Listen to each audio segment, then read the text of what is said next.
Hey Shoujo fans, welcome to episode 69 of the Shoujo Sundae podcast. This week we will recap A Sign of Affection, episode 7 through 9, with special guest Jason Lord, prominent voice actor and ADR director of A Sign of Affection. Let's dig in. Brain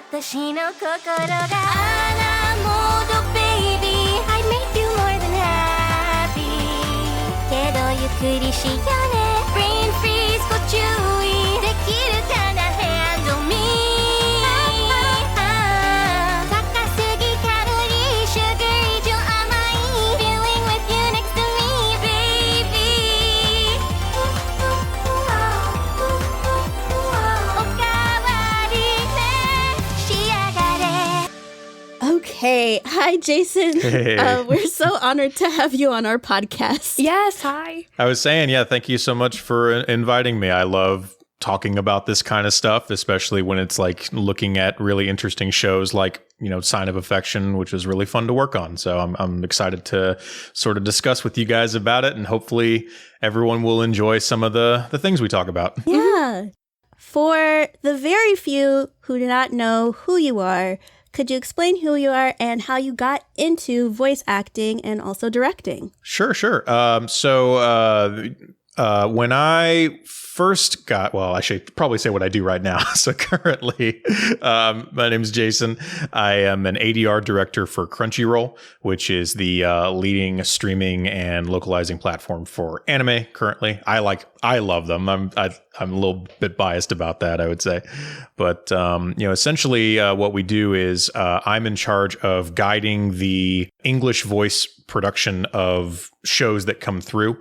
And that involves doing research on the show, casting the shows, going from episode 1, from the very first line spoken all the way to however many episodes in the end, and seeing it through and making sure that the end product is an enjoyable experience for everybody. Awesome. Now, with my background, you wouldn't necessarily think I would lead up to something like that. My background's actually in music. So when I first got started, I got both of my degrees in music. My first is music education, and then my other one, surprisingly, is wind conducting. So if destiny was a little bit different, I would have been waving my hands in front of large orchestras doing other things like that, Ooh, okay. Like being a composer? Yeah. So, and I would also, before I was doing this, when I was doing the music gig, I was also composing marching band shows and pieces for ensembles to play. So, it kind of, transition into that when you work with large scale productions like that, those kinds of atmospheres and those needs and those job lists basically intersect, which is just like, can you handle all of these moving parts and can you make sure everything sounds right? Effectively, those are the two same things. So when I started moving into that field, I had already been a voice actor. So I was a voice actor first and longer than I was a director. When I first got started in voice acting, it was in video games. I would obviously do like drama in high school, but when I was doing on the tail end of my bachelor's degree, I started getting really serious about performance. And the first ever role that I did that some people might know is from an indie video game called Freedom Planet, which came out for Steam and a bunch of other places. I played one of the villains in that one. And from then on out, people just hired me to scream a lot, essentially. Incredible. But yeah, since then, it's just been going from project to project, experience to experience, trying to hone that craft and trying to find new and better ways to perform and help people showcase performance. I've been at Crunchyroll about 2.5 years. So I started right at the beginning of 2022, I guess would be accurate to say. Yeah. So right when we were getting out of the pandemic. So that was definitely really interesting to enter that space right before Crunchyroll officially became Crunchyroll. They were still merging or completing the merge with Funimation. So I started out as a Funimation director, and then a couple months after that, I turned into a Crunchyroll director, and here we are. Yeah. I love that, especially because you have a music background, because so does Giana. Yeah. Giana is a musician. Yeah. I did play clarinet through school, and I work at a dueling piano bar where we play piano, drums, bass. That is so cool. That's like my full-time gig. Yeah. So it's so cool to hear that you have a background in music too. There are definitely times where I'm like sitting in the studio and thinking like, oh man, I should do that again. It's like, It's definitely a fun gig. It's funny Yeah. now, like playing. I also did theater too. I love acting and stuff. And I'm just like, I do music full time, and it's like I wish I had time for acting. So we're kind of trading on those a bit. if only we had time for all of the things that we wanted to do, then Right. life would just be, great. Yeah. Yeah. I guess another thing I wanted to ask you, but I think you kind of already touched on it, but like, what do you love about being an ADR director? So for me, I just love collaborating. I have constantly been in roles that require me to do a lot of work behind the scenes, and I'm totally fine with like putting my head down and essentially working in the trenches and doing stuff. I've had a long history of doing that with practice and other work that I've done. But I find some of the funnest work I've ever done has been sort of talking to and working with other people. I think that's kind of just my educational background, where I'm always intrigued at, people's approaches to things, but also trying to help bridge a gap between what they do and don't know, or what they are trying to do. So I found a lot of similarities in like directing is kind of no different than when you're just trying to teach somebody. It's just a matter of how you communicate with them. And as I got a lot better at sort of explaining things and really honing in on talking less but saying more, I found that's the funnest part of the job, is getting everybody in and everyone feeling so comfortable because we know exactly what we want to do and there's never any uncertainty. And the great thing is when we get what we want, it's the good sounding stuff that we want, and not just we got it, it's good enough kind of thing, Yeah. Like it all just goes together like so perfectly, Yeah. and it's exactly how you envision it to be, rather than you just turning it in like, oh yeah, here's a performance. Yeah. And the interesting thing too is a lot of the times, the team is much larger than people perceive, right? So like whereas I may have a number of things that I have to do for any given show, we have our engineers, we have our mixers, we have our producers, our script writers, our time coders. There's an entire, working, dedicated and passionate force behind every episode that's coming out on Crunchyroll. So the idea that, when that baton gets passed to you and you're being given the responsibility and the trust, and then you pass that baton off to somebody else and you hand them your, trust and your responsibility, it feels really nice when you get to see that final product and you feel that goodness of how everything came together the exact way that everyone hoped it would. So I think that in essence is what I enjoy about the job, is just knowing that, my contributions and the interactions that I have with people. Yeah. In the end of the day, we get a really fun like episode of anime, but like when we consistently do that, we're just creating a very nice sort of collaborative and creative environment that feels really good to be in. And when we're really pushing ahead, full steam ahead, and all the cylinders are firing and everything's feeling good, it's one of the best feelings in the world when you're working on that stuff. Yeah. No, I think that's really beautiful, just to hear like how interwoven the process is, because I feel like people just see it as, oh, like, yeah, there's a director and then there's the voice actors and that's it. It's like, there's so much more to it than that. Like, there's so much detail and heart that goes into creating like the shows that we get to see and stuff.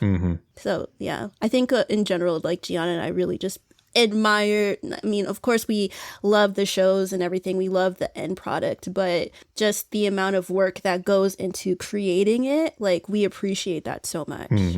Definitely. I think it's noticeable that there's a correlation between like the quality of a show and sort of like that level of work going into it. It's funny to say, but you kind of have to enjoy what you do to be able to consistently do that over and over again. 1000%. Yeah, because I feel like any moment that you become complacent with that type of thing, or you flip that switch and you're like, it is what it is.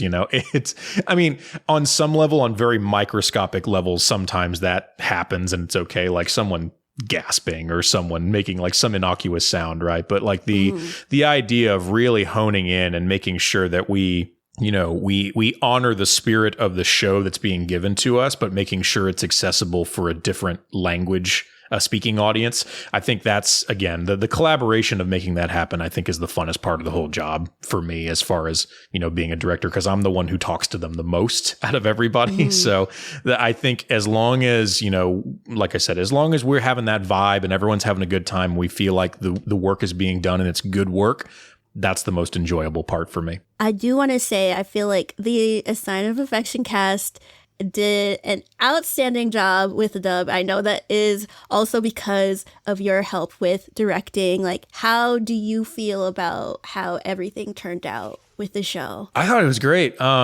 It was definitely, I will say, sometimes you'll get a show and you can make a lot of choices with it, essentially from a casting standpoint. And the show itself, the content is very interesting, but doubly also challenging because of like, there only ever have been so many shows like it before, like the story being told. Yeah. So there's a sensitivity to what we're trying to do, is like understanding what the overarching message of it is.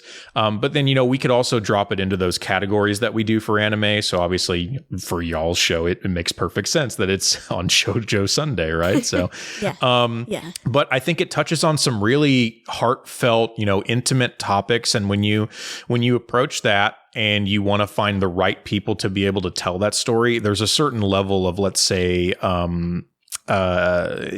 subtlety in some places, and also a little bit of groundedness to what's going on, right? These characters in this show, they're not flying around and they're not having big fights, and they're they're having those little emotions that like normal everyday people have, with some extra elements of something that maybe the normal viewer might not experience in their life to life, especially through the main character and her story. So being able to try and embody each of those characters in a way that's going to essentially create the immersion that these are just normal people going through life. They're experiencing things either, consistently or for the first time. I think with the cast that we got together and what we asked of them, I think they did a phenomenal job with what we were trying to convey, I think. And it was a great opportunity to get some of those actors interacting with each other in ways that some of them have never had the chance to before. Just because with how many shows there are and how many combinations of people you can have, I think this cast was tailor-made specifically for this show specifically. And I thought it came out fantastically, honestly. Every time we got an episode done, I was just feeling really good about it. I just love like the different touches to it. I know like we are gonna get into the episodes, guys, please. But it's like, at least, and I know like in episode 7 when we're seeing Oshi and his sister Mio and then Yuki together, and they're all talking and he's interpreting, like even the little, like, I mean, of course they're all talking to each other, but then even hearing like the sounds of like when Oshi is like signing, and so you can hear like his like clothes ruffle and stuff, and I was just like, this is such a great touch, like the way that they are able to convey like different emotions and everything. I think that the dub was amazing. Definitely. I agree. Yeah. I definitely agree. They all did fantastic. And I would say one thing that helps is the source material, the show itself, and to further that extent, the manga it's based off of, is superbly produced. As far as like from episode to episode, shot to shot, the way they're conveying story and those choices, Chika, that you were talking about, that sort of help really help the listener understand how they're supposed to feel about something. I think it only empowered us to be able to take it that much further in a way some other shows might not be able to, just because you might be pulled out of it from like, maybe you're not feeling the animation style, or maybe you don't like the way the story has been paced, when we definitely talk with people about like the pacing of it, we haven't covered the full width and breadth of the manga that's available, right? So, and sometimes you really can't do that with how many episodes you have to work with. But, from start to finish, every single story they told in each episode was like, well placed, had the right amount of time, congruent, made a point every chance it got. And I think we ended on a really, really good note where even if they don't make a season 2, I'm still pretty happy with what they've done. So Yes. Although we will always root for a second season of Yes, Shoujo, definitely. but even still, it's just like it's been so great and just heartfelt to see the animation and to hear the voice actors and just to see all of it come together. It's been a very just loving and beautiful experience. Yeah. I do just want to add like the English cast, listening to them, like, because we go back and forth from sub and dub. Sometimes we try to like get a taste of everything. And the energy that they captured and the tone and the delivery was like exactly how I would imagine the characters saying their lines and delivering their story in English. So it was like a seamless switch between sub and dub for me, for sure. Yeah, and that can be challenging when you're trying to, because there's no rule specifically stating that we have to, let's say, try to emulate the characters like one-to-one. Some people like to take different directions with characters, or, you know, maybe they'll understand that a character is of a certain archetype, but they don't want to use the exact same, like, let's say, vocal range for that. I think we tried to strike a balance of making sure that, you know, the sound of their voices and their personalities really fit the characters. But if we can also take it that extra step further and they sound pretty close to what they sounded like in Japanese, I want to say like 99.9% of the time we got pretty close to it. Oh, definitely. I would say. Yeah. But yeah, I cannot thank the cast enough for what they brought to the show. I think they did a phenomenal job. Yeah. Our last two questions are, well, before we get into reviewing episodes 7 through 9, are one, what do you like about shoujo anime? So the funny thing is, since I started at Crunchy, the majority of shows that I normally work on, just to give your listeners an example, I don't usually work on shows like this, which was the most interesting part about this. If you look at basically the filmography of the stuff I've done before, I do shows like Mobile Suit Gundam and Shangri-La Frontier. You know what I mean? So I do shows that are like big, have a lot of action, have a lot of comedy. There's energy all over the place and a lot of moving parts, and it can get really confusing. So, you know, specifically when we were starting to get into the next season and I knew that this show was coming around, I knew it was an opportunity to try and do something different, or at least to try and see like what can we do to make sure that this show gets everything, basically that the viewers get everything they want out of this show. And I really pitched a really hard case and basically saying like, you know, to understand this show is to understand the story they're trying to tell about a very unique individual and what she's going through. And I think we could approach it in the same way that we do with some of these other shows, but it's the level of like focus and attention to detail, but in a completely different realm, because essentially telling these stories is all the same. It's just a matter of perspective. Yeah. So what I love about shoujo, and especially this show in particular, is how it tries to stick with a simple core theme of just getting to understand the person you're going on that journey with. They're not trying to bog you down with too many, you know, irrelevant pieces of information. You know, once we state from the beginning, we understand what's going on. It's about romance and figuring out how you feel about somebody. And regardless of where the extra things going on might be happening, as long as we maintain that idea of like, it's possible for you to love somebody, or at least it's possible for you, the listener, to experience this as well. I think shoujos have this really awesome ability to make us feel like that could be us too, in the same way that like superhero shows make you feel like you could be a hero. Yeah. But it's for more of those like intimate, like if I was alone and I'm thinking about what makes me happy, you know, sure, these action shows definitely make me feel like I could go to the gym and I can lift weights and do that. But I need a show that makes me feel good about me, you know, and these lower emotion, well, I shouldn't say lower emotions, but more quieter type moments between, let's say, 1 or 2 or 3 people. I think it is really empowering for individuals to recognize that they have that in them too, and that they can also experience that. So I think that's what I like about that genre of show. It effectively takes the vicarious live through emotions that you would have with like a heroic character or one of those drama type stuff, but you give it to a person who just wants to understand something like feeling a certain way, or, you know, living a certain way. And I love those small scale stories that feel really big to the individual. And so I think they embody that really nicely. Absolutely. Yeah. I really like that as well about shoujo, just how we are able to focus on interpersonal relationship and like the highs and lows of that and how you can navigate it all. And I think in general, it's just nice to have that type of representation because I feel like there are, I mean, maybe not as much anime that gets brought over to the West that shows like shoujo and action at the same time. So it's like it is possible, but since the focus tends to be on like these slice of life type of stories, I do like the fact that it's like, okay, this feels like me, or I've gone through something similar before, so I can instantly relate to this character. Yeah. Yeah.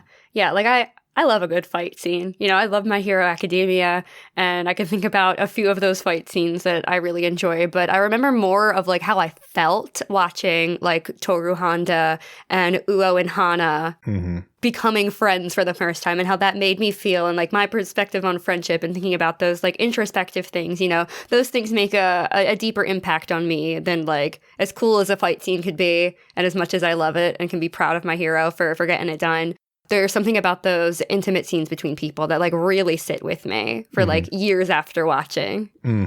Yeah. Effectively, when you watch a show, if you were to sort of like break it down analytically, really most of these shows are just telling stories, and stories are a series of punctuated moments that are supposed to make you feel something, right? So it's a matter of that perspective I was talking about, where if you watch a hero show, you want to see that hero struggle, train to become better, defeat that one guy, and then repeat that process over and over again.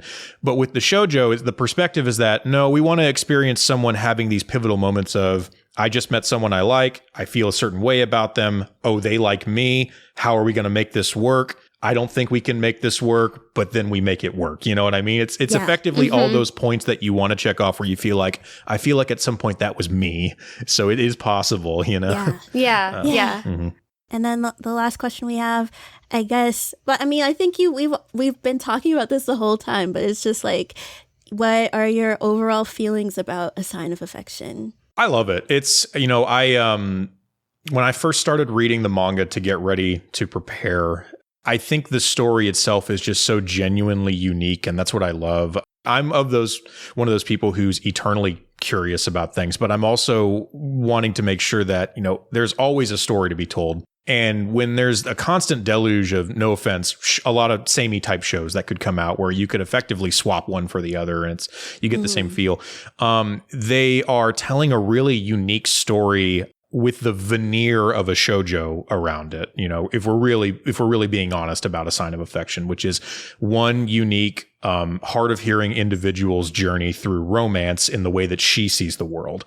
And I think the way that they tell that story is so genuinely, you know, heartfelt, from not just like the way you feel about her and how you want to root for her and hope that she comes through on top, but it also makes you feel a little bit better about the entourage of people surrounding her. And you want to know about what are their stories and what's going on with them. And, you know, they all connect in certain ways. Those threads eventually will find a way back to her.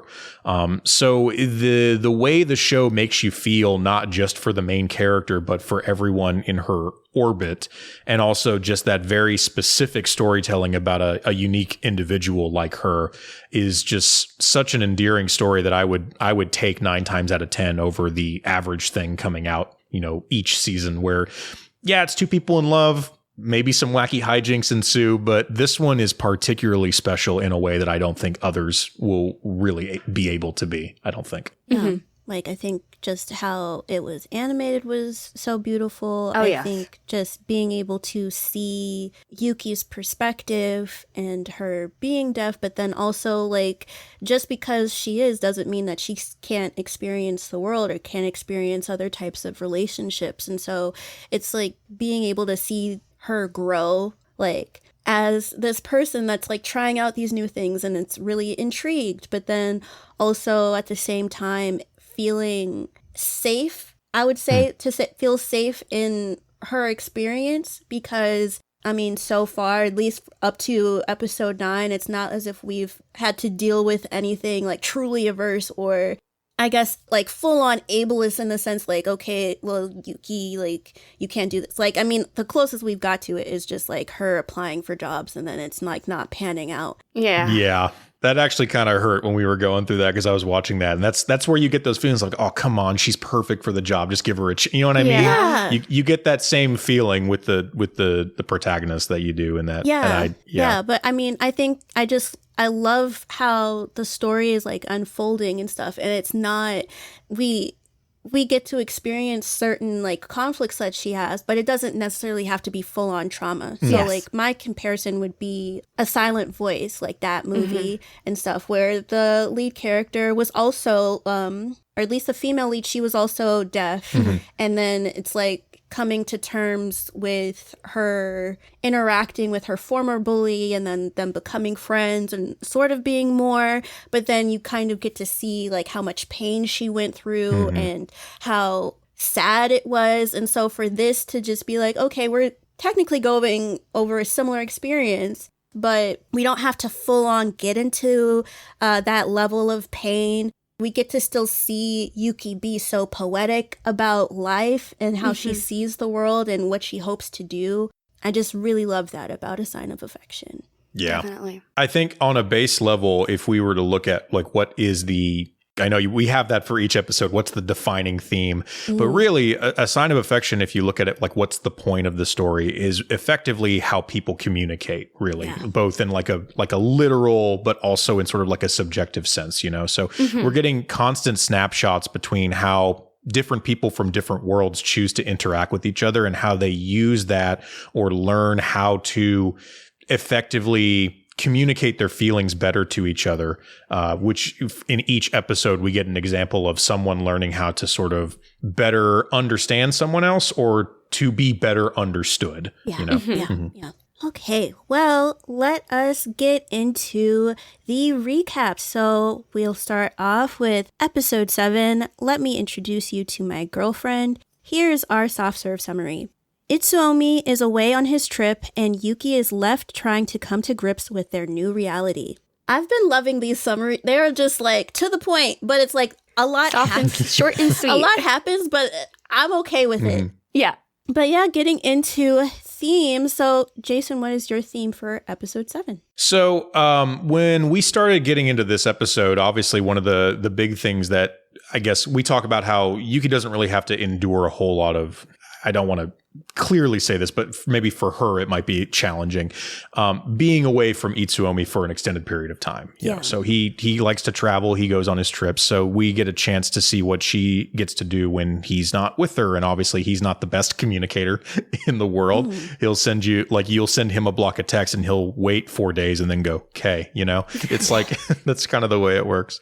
But what I think they did is used the theme of this episode essentially to show the difficulties of being hard of hearing, especially with the job hunting. Yeah. I think we very quickly understand how much different it is for someone, especially when we take for granted the idea that a lot of the work we do requires that type of ability. So you definitely get to see the struggle she goes through. And she has to also do that while struggling with being away from someone she cares about. So it's sort of like this thing that you can't have, you know, or it's this thing that you're trying to have, but it's being taken away from you, or it's very hard to reach. And I believe that the theme here is what I would call the uneasy shift, both positive and negative, when you're coming to terms with your feelings about something or someone. Yeah. No, I can see that definitely. I think because like they got into a relationship, but it's like, of course he's going to be gone. And so it's just like, right. She's trying to figure stuff out. Like even when she asked Rin, like, oh, can I call him my boyfriend? It's like, yes. But then I also get it because like he's been gone. So it's not like as quick for her as it would be like for other people in the same situation. Giana, what is your theme? Okay, so for my theme, which I am less confident in now. Don't worry, guys. I've had much more time to think about. That is true. Even before we've ever done this podcast, this is the same like level deep dive that I would do. So don't worry. It's like having the grandmaster come on, and it's like we're like mini apprentices. Yeah. Like, oh yeah. So when I was thinking about my theme, I was kind of thinking about more so when Itsuomi got back and the way he was like talking to Yuki about their like relationship and, you know, making sure she was comfortable and stuff like that. So My theme was transparency, clarity, and communication is the best foundation for a new relationship. Yes. Thanks. Yes, very spot on. Thanks, yeah. And it serves well to not, let's say, it's a great vehicle to reassure the viewer that Itsuomi is an okay guy because you're always, For sure. I know one of the fears that people had, let's say, from people I've talked to about the show as they were getting into it and people who haven't read the manga is they're waiting for some other shoe to drop about this guy that's going to be like, oh no, that's where it's like they already established what's kind of weird about him. He's just kind of, awkward, doesn't talk a lot, and sometimes he disappears. He's not a bad guy, So Yeah. So having that little bit of like extra, especially like the talk before going to Shin's apartment, I think is a nice touch on the storytelling part to show that, he cares in ways that most people would not take the extra effort to do, especially in this scenario. Yes. Yeah. The theme that I have is just if they like you, they will make time for you. Absolutely. Yeah, that's just based off of Itusomi because, like, in the episode, you can see Emma kind of worrying, like, why isn't he responding back? Which, Emma, we know why he's not responding back. Like, Emma should have known since high school why he wasn't responding back. tried to do the sabotage thing. You tried to sabotage it. And I mean, in that instance, it was beneficial that Yuki did not hear that because that could have screwed a lot of things up. But either way, he wasn't being responsive to her. But then you get to see how he's very responsive to Yuki to just be like, hey, I'm at this place or I'm at this other place and I got to do this and it was really fun. And I mean, of course, there were times where he wasn't talking, but then he also recapped what he did when he wasn't able to get back to her and everything. So I feel like in general, just if somebody really likes you, they'll make the effort or they'll make the time out to like talk to you or connect with you in some way. Absolutely. Yeah. Okay, let's get into Sprinkle on Top. That's where we kind of talk about symbolism that we might have seen in the episode, which I will say you don't have to have something for every single segment. Oh, don't worry. There are times where I noticed some of the stuff here and I was just like, I got nothing on that one. Or Totally at least in terms fine. of, and most commonly it's sort of like what did you not like about him? Like, that's going to be hard. Same. Right, Yeah. right. Yeah. It's going to be a little hard for me on that one. But for Sprinkle on Top, we kind of touch on the symbolism. So, Jason, do you have any Sprinkle on Top for this episode? Sure. One thing I noticed about 7 that was really enjoyable when we were working on it was the symbolism of Oshi's signing in particular. So you'll notice how throughout the show, they do show him. I know they try to build him up as an unlikable guy, but what they really do is show, okay, there's a particular personality that comes with doing Japanese sign language. A lot of times Yuki will point these out to the listener in terms of like, oh, well, the inflection of your sign is dependent on the actual fluidity of what you're doing. So if you're like really rigid and stationary, that like speaks to a level of like, oh, you're saying this, but you're really saying this, So this episode did a really good chance to highlight, I believe, to the viewers why Oshi is so kind of weird when it comes to the idea of Yuki and her disability. Yeah. She points out how it's like, why is he signing at me while not looking at me? That's a very weird thing to do. And it kind of makes you want to go back and watch all the other times he's signed to see if you can, connect the dots of how like, oh, well, he's really rigid when you first see here, very dismissive and a mean kind of guy. But as the episode goes on and he starts like trying to figure his feelings out, maybe he lightens up a little bit. But I think what the symbolism in the show does, especially with the color grading and the overall like elements they add, especially with the what we would call the force narrative, the words in the screen to show us what's being signed, they really try to use that as a way to convey his overall emotional level from episode to episode. And this one was a really good one to show just like, man, he is down in the dumps about everything. Yeah. That really hit me about Oshi this episode. I actually found myself ever so slightly sympathetic, even though he hasn't been my favorite thus far. Yeah, it was like palpable. Yeah, they try really hard. I know. I tried to warn Nazi. So Nazi Tarsha plays Oshi, and I tried to warn him at the beginning, like, nobody's gonna like this guy. I'm just letting you know.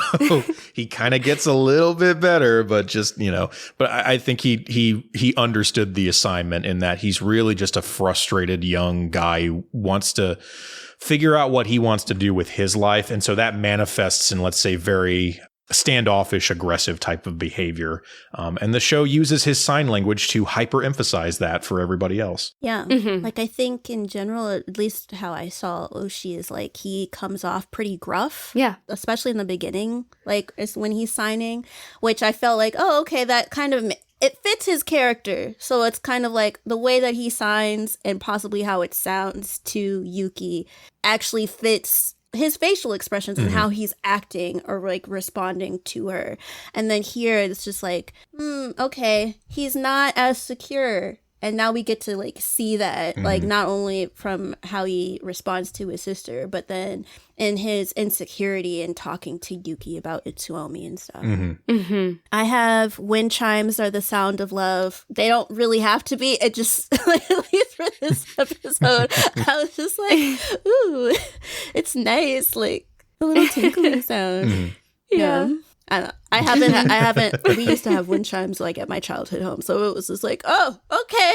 Like I hadn't heard them in a very long time. So I was just like, oh, this is nice. Okay, great. Yeah. Okay, Giana, what is your sprinkle on top? I don't have any I don't know if I have any sprinkles at all this week. I apologize. No, it's okay. It's okay. Sometimes this happens to us. Yeah. Well, I say sometimes. A lot of the time, this happens to us. Yeah. But it's cool. Let's move into Float Your Boat. Giana, do you want to kick it off? Sure. The first thing I have is just that it was so cute seeing Yuki eat a strawberry off of Rin's fork. That was so precious. Yeah. That was very fun. I think her just reaction to it too, because it's like you could see just how pleased she was. Oh, yeah. Yeah. Yeah. Okay, Jason? For me on episode 7, it was specifically Madoka in the beginning. So Oh, Madoka yeah. is Yuki's childhood friend. They went to the same school, and just the idea of taking time to show just how excited she was to apply for a burger joint job, I think was really fun, especially when we were just like channeling that raw energy. Basically when she's writing out the application. So I always get a laugh every time I go back to that one. Yeah. Oh, yeah. That was such a funny sequence. Like, she was literally fired up. Yeah, like she's perfect for the job. Like, you don't really see people have that level of emotion for a burger job. And then here she is just like, this is it. I'm perfect. I'm writing this long paragraph in my cover letter about why you should pick me. And so yeah. I really like that as well. Extremely relatable. I mean, that's how I think that's how I would feel in my head, and not so much the total laziness I would do in filling out an application. But if it's something I really want, you like put that level of laser focus, like you're burning a hole through it when you're doing it. Oh, yeah. Yeah. Yeah. Which I guess to piggyback off of your like, one of the likes that I have was also about Madoka, in that she was telling Yuki, you know, that the worst thing that they could do is say no, you know, like, so to encourage Yuki to keep trying and to keep applying for stuff. And I'm also glad that she noted that, you know, when it comes to applying for jobs, that not all of them are going to be disability friendly, because if anybody is going to understand that experience, it's going to be Madoka. And so like telling Yuki that so that she's not surprised by it, I thought that was really great of her, you know, as like a friend. Definitely. Yeah. I think that speaks to the show's, you know, ability to look at the positive sides of things. You know, it's definitely possible to see that scenario and really kind of get down about the idea of like setting your expectations to be disappointed. But then you've got someone there who's looking at the opposite angle, which is, well, you know, maybe, but also if you focus on what could be possible, you know, make that the driving force. I think there was some small, nice imagery as far as that was concerned for the viewers, and Madoka definitely really laid it on thick as far as like her opinion was concerned. So, Well, another like that I have is, I guess it just goes to that scene with Oshi and Mio and Yuki. Although Mio eventually leaves, so like when you see Yuki and Oishi talking to each other, and he is talking about like, of course, Itsuomi and just, I don't want people to take advantage of you, like I'm your friend and stuff. I love that in the animation, you get to see their childhood selves in their eyes. I was like, oh, this is beautiful, like chef's kiss, like yes. Yeah. There's so many little poetic touches like that throughout this show, and that's one of my favorite things about it. Yeah, when you encounter something on a show like that, the storytelling at least, it's one of those great moments where they didn't have to do that, but they did it. And when you get a show that can consistently pull that off, you know you've got something that's really enjoyable, like a really enjoyable experience, because it's like infinite watch back, possibilities to like, what did I miss? If they're doing this kind of imagery here, there might be something further back, or maybe I missed something in the last episode I watched. So it's always fun. Yeah. What are some of your other likes, Jason? I mean, as far as the episode is concerned, my favorite part of that episode was just topping it off at the beginning with like Madoka and the job search. I think that was nice. If anything, when we were in production, I was excited to sort of press this relationship idea between Yuki and Oshi, but they were sort of broaching the subject, not like breaking right through it. So we kind of had to approach that from we're very awkwardly stepping into this space. We're not going to resolve it just yet, but at least we know where they stand. Yeah. I at least like that they attempted to get that ball rolling so that we could sort of, satisfy it somewhere later down in the season. Yeah.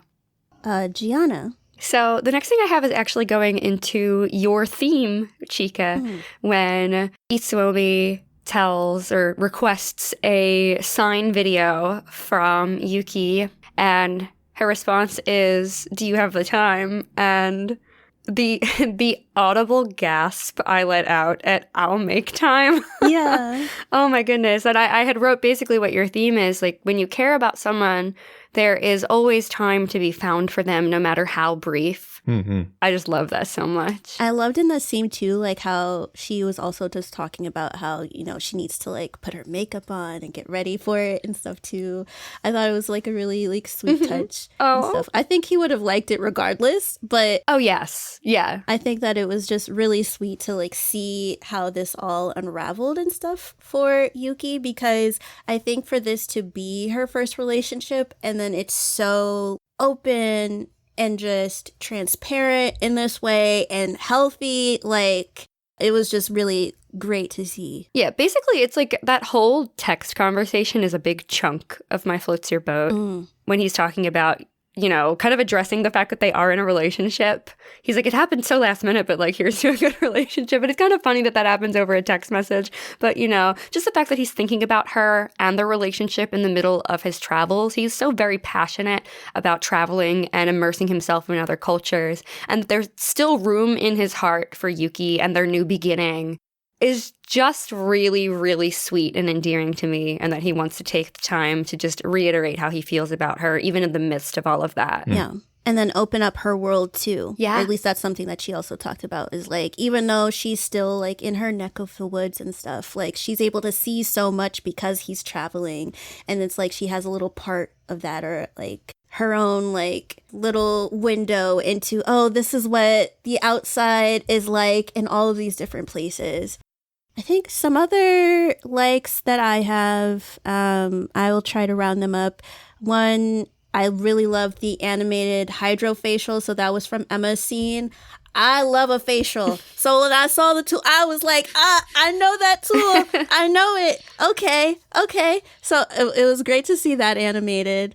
I said, women heard round the world, please don't touch my tummy.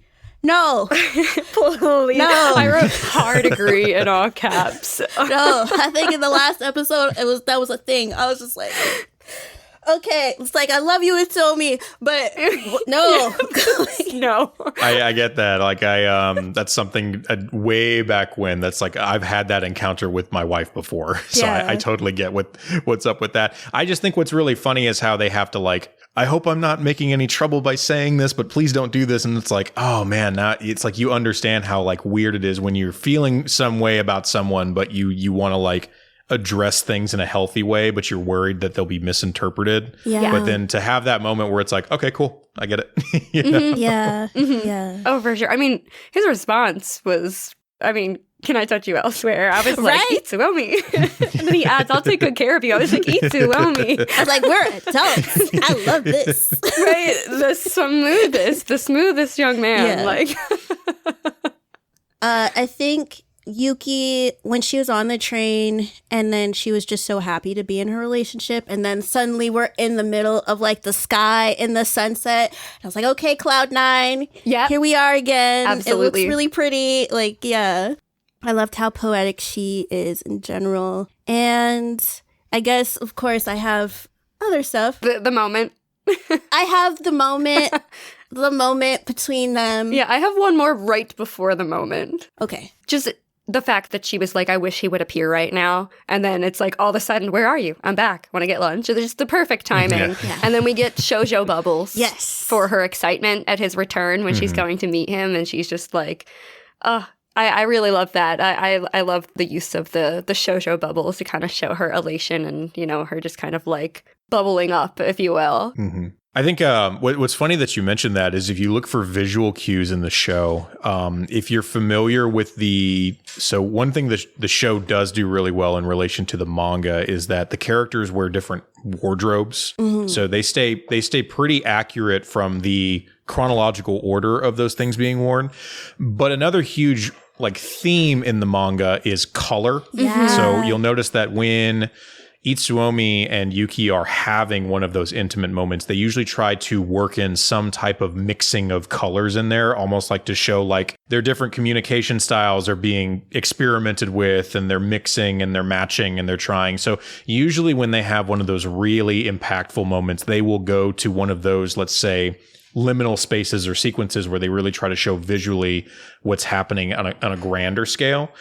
So it's always fun when they choose to take it that extra step and use sort of that vivid type of imagery to show emotional content, where obviously with a character like this, you know, with the way she experiences things, that's a great visual way of showing where she is emotionally and how that meshes with the person that she's affectionate for.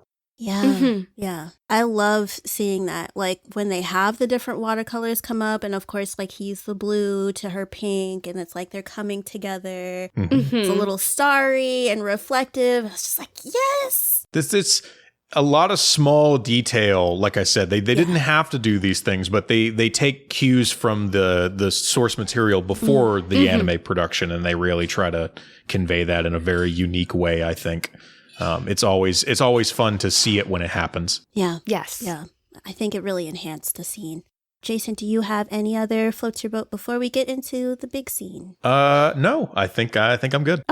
Okay. So the big scene, guys, of course, because Jason's on here, we are professional. We're professionals. We're reeling it in. Yeah. We're reeling it in. It's okay. I don't judge. I get the show.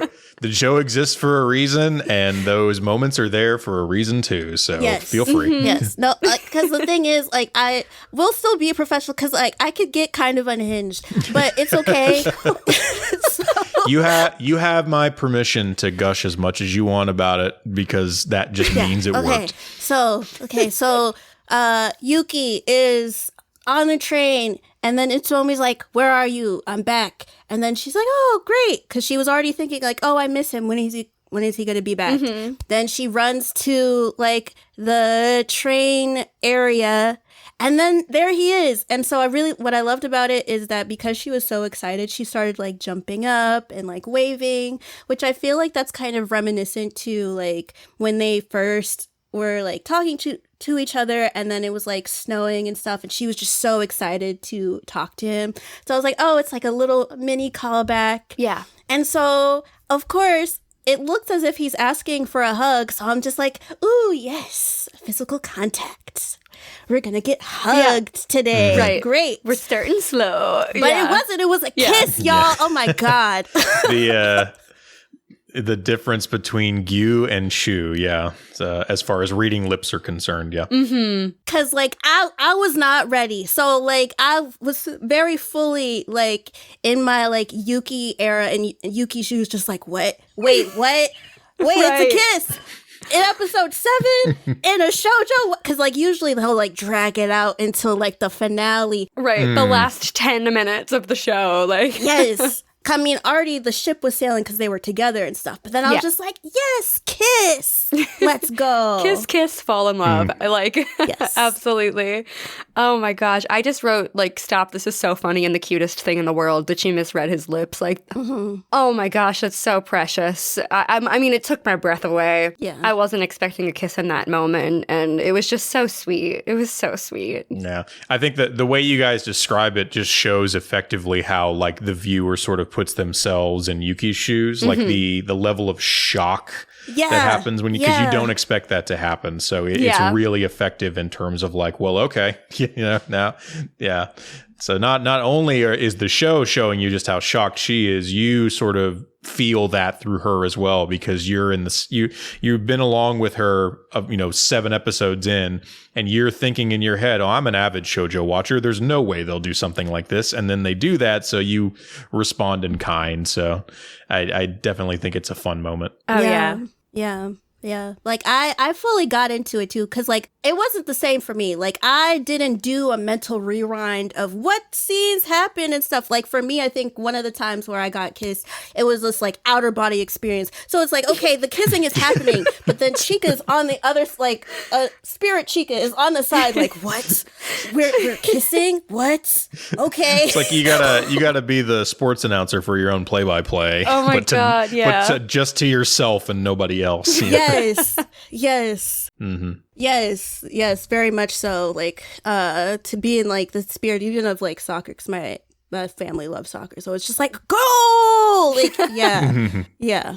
But yeah, so the kiss, that was cool. That was amazing. And I think the last thing I had was the fact that she did that little rewind portion, which reminded me of when you're like rewinding like a VHS tape, or at least that's what it like reminded me of anyway. But I really liked that. But still, I was just like, oh yes, we're processing this all together. Yeah, like, yeah, definitely.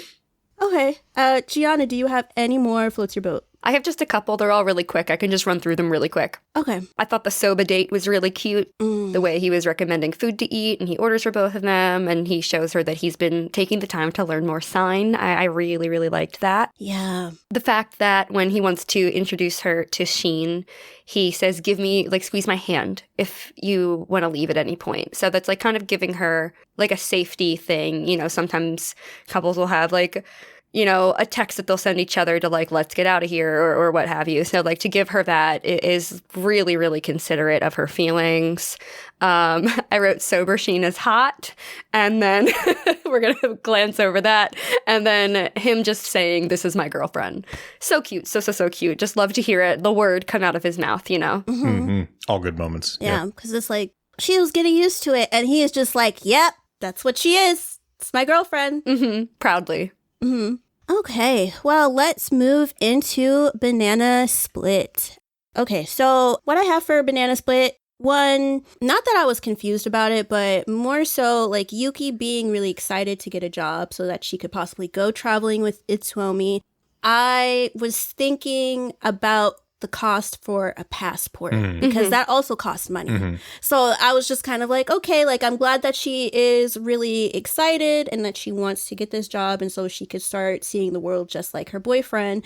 But there is also that preliminary cost. And so for me, I was just like, okay, yes, traveling and flying and doing, but the passport, we need to worry about that. The next thing that I have, and I think it was a slightly larger point, was about Mio and the scene with Mio and Oshi and Yuki. So Mio was talking about how there was a deaf person at the nursing home that she works at, and it also reminded her of Yuki. And so I think at that point I was just more so thinking about like, I'm not confused about it, but it was just, I paused because I was just thinking about what caregiving is like when you have like these types of disabilities. And I think even this is a big side note, but like even when you're at like the hospital and like unfortunately like there are people that end up passing away at hospitals, if you're doing like last rites, it's not, I mean, I guess depending on the hospital, if you are Christian, you might be able to hear the last rites, but what if you're from a different religion? And so it just made me think about that. Like, what is that like for them? Like, by that point, like, or I guess towards the end of life, like, are they more scared? Are they, like, used to things being, like, different or people not being able to fully understand them? Things like that. It's heavy to think about. Yeah, and I think if we were using the show as a framing device for a question like that, I think it comes down to perspective, right? Because fundamentally, someone who's lived their entire life that way probably may not even have a grasp of that perspective just because they view the world in such a different way. Right. So that might not even be something on the radar to say, quote unquote, worry about, I would suppose, because it's the way that you sort of travel through life in your specific way. But it is interesting to think about for sure. I know the idea of like, getting the passport as sort of just like is like a carrot on a stick for her to just essentially say, I can support myself. I can do that. So that way I can actually be with Itsuomi, because if I don't get this thing, it's going to be a life of him not being here, but us being together, Yeah. Right. So I get the idea that they were positioning that as a way for Yuki to sort of figure out, well, how am I going to, what can I do to support myself and actually have a means to have a relationship with this guy who does do a lot of this, type of travel stuff. But yeah, that was an interesting point as far as the caregiving is concerned. Yeah. No, I think previous jobs I've had, it's kind of been leaning towards that. Well, sort of in a way, leaning towards like caregiving and like what's that like for older adults and stuff. So like it would just, I don't think that everybody would automatically think that, but to me, I was just like, oh gosh, this reminds me of like when I used to do this work and yeah. The last ones that, or at least the last one that I have, is about Oshi saying that he wanted to be a sign language interpreter, or I guess he was thinking about it. So I have mixed feelings. That's why it's in Banana Split. Yeah. Because if that's what he wants to do and he's like, he's dedicated to it, I'm fully for it. But then at the same time, if he's doing it to appeal more to Yuki, then I don't really like it. Right. It's a matter of his intentions for sure. So I could absolutely answer that question, but it would be a spoiler, so I'm going to avoid doing that. Can't wait to see where that goes. Oh wow. What you just described is something that is completely explained later in the show. So if you haven't gotten there yet, you have described a scenario that I and everybody else was also asking until we found out why. Oh, yeah. Okay. So that whole thing you have right there, absolutely completely explained at some point when you get to it. Okay. We'll come back for it. Technically, for listeners, you will see our reaction next week. Yes. Yeah. Okay. Well, since I went, Jason, do you have any Banana Split? I don't. It's really hard for me to like with because Well, I joke with people. So one of the fun things with me over in the studio is I have this. I don't know if it's like a gift or a curse, but I have this hyper attention to detail. So when I notice an inconsistency in like a piece of media, it like right into my brain. I can't not unsee it. Yeah. It's really, sometimes it's really dumb, innocuous stuff. But it also happens too when I'm working on shows and I have to ask myself like, well, why are they doing that? Because this, and this. But the great thing is I didn't have any of that for the majority of the show while I was working on it. Everything seemed pretty self-explanatory in terms of what was important. Mm-hmm. So I don't think I have a lot of banana splits on any of these episodes because once you get into the nitty gritty of figuring out like what you want to do with it and kind of what story's being told, you really you turn over a lot of those rocks. And if there is stuff like that, you figure it out eventually. So for me, no, I don't have any banana splits as far as Seven's concerned. Probably not on any of the other ones either. just as a heads up. That's totally fine. Well, it's okay. Giana, do you have banana split? I just have one. Okay. And we kind of already talked about it when we were talking about Oshi earlier and just like his characterization and stuff. When he was asking Yuki questions about Itsuomi, it's banana split because, like I said, I don't like Oshi the most. He hasn't been presented in the most positive light. So, it's banana split because I like sympathize for him. Like I can see he's hurting. It became like more evident in this episode somehow. Like I could feel it through like the way he was signing and such that he was hurting, and he's asking from a place of like obviously feeling a type of way towards Yuki, and I can empathize with that hurt. So while I don't think he really has the right to be prying into her relationships, I understand what he's feeling. So that's why it's in Banana Split, because I'm kind of pulled in different directions, feeling different ways about Oshi. I had that in Ice Cream, You Scream. I Fair. did not like it. I was just like, okay, I get where you're going with it, but then just being like, have you stayed over his house? Right. It's not his business. It's not his business.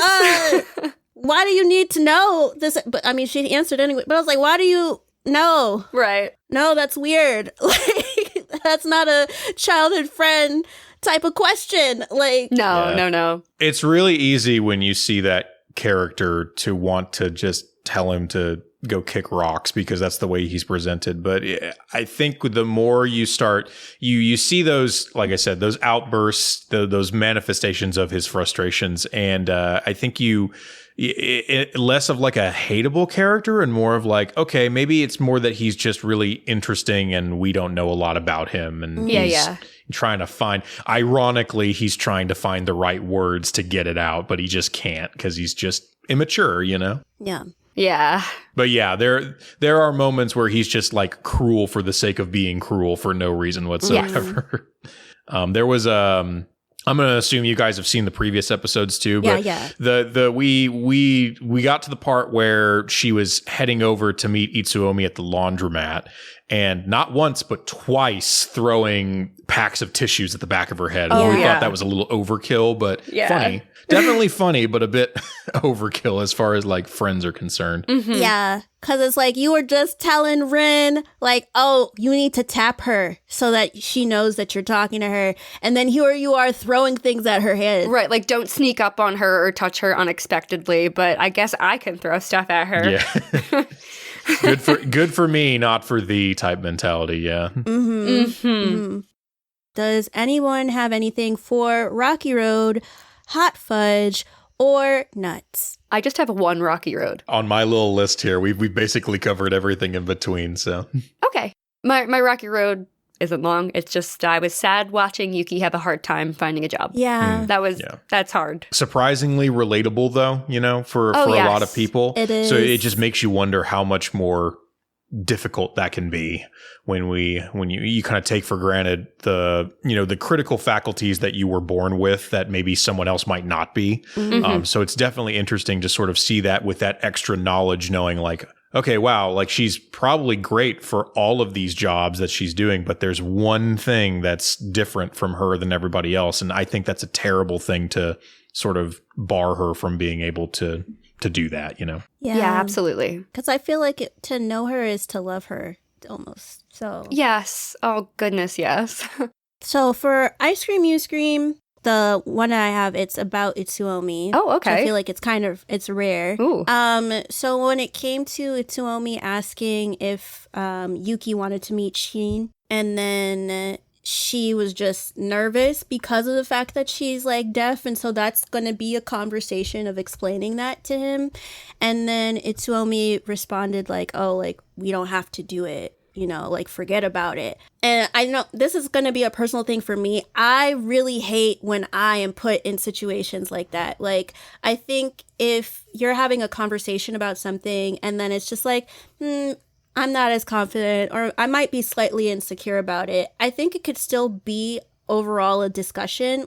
It doesn't necessarily mean you need to instantly shut it down. Like, oh, like forget about it. Like, we don't even have to do it. Like, I just don't like it when people do that. So yeah.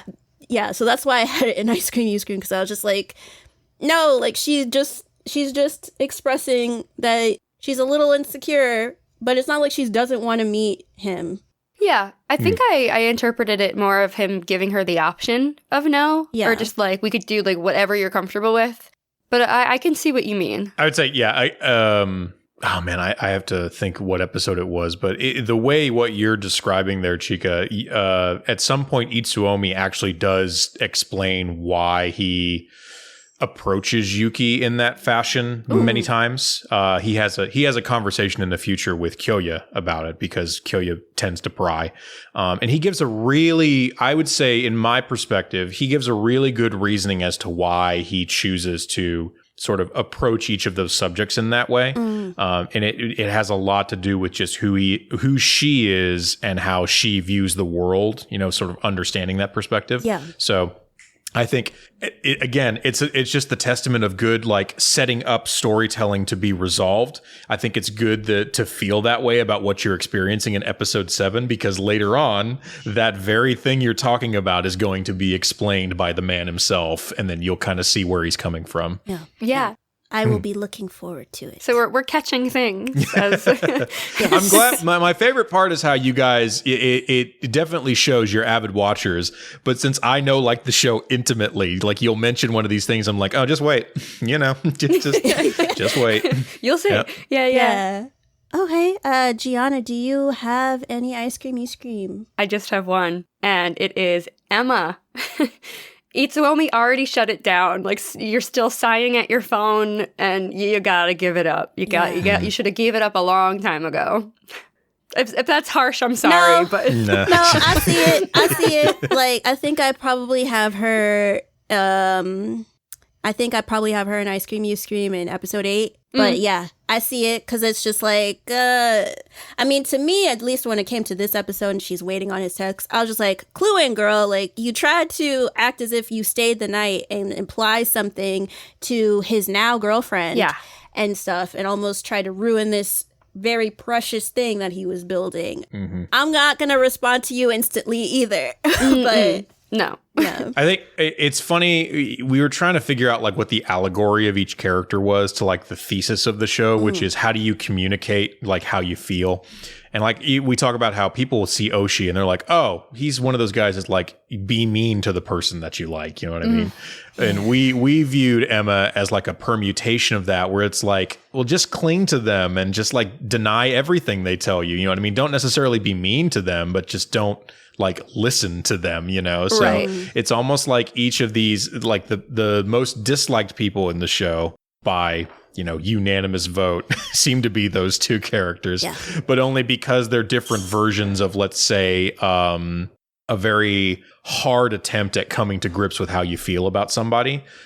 They're two very unique perspectives on, let's say, denial when it comes to romance. Yeah. But yeah, I feel that we were feeling the same way about Emma too, and it doesn't help that the next episode is an Emma-centric episode. Yeah. But we could get unless you have Ice Cream You Scream, Jason. I got nothing. Nope. Okay.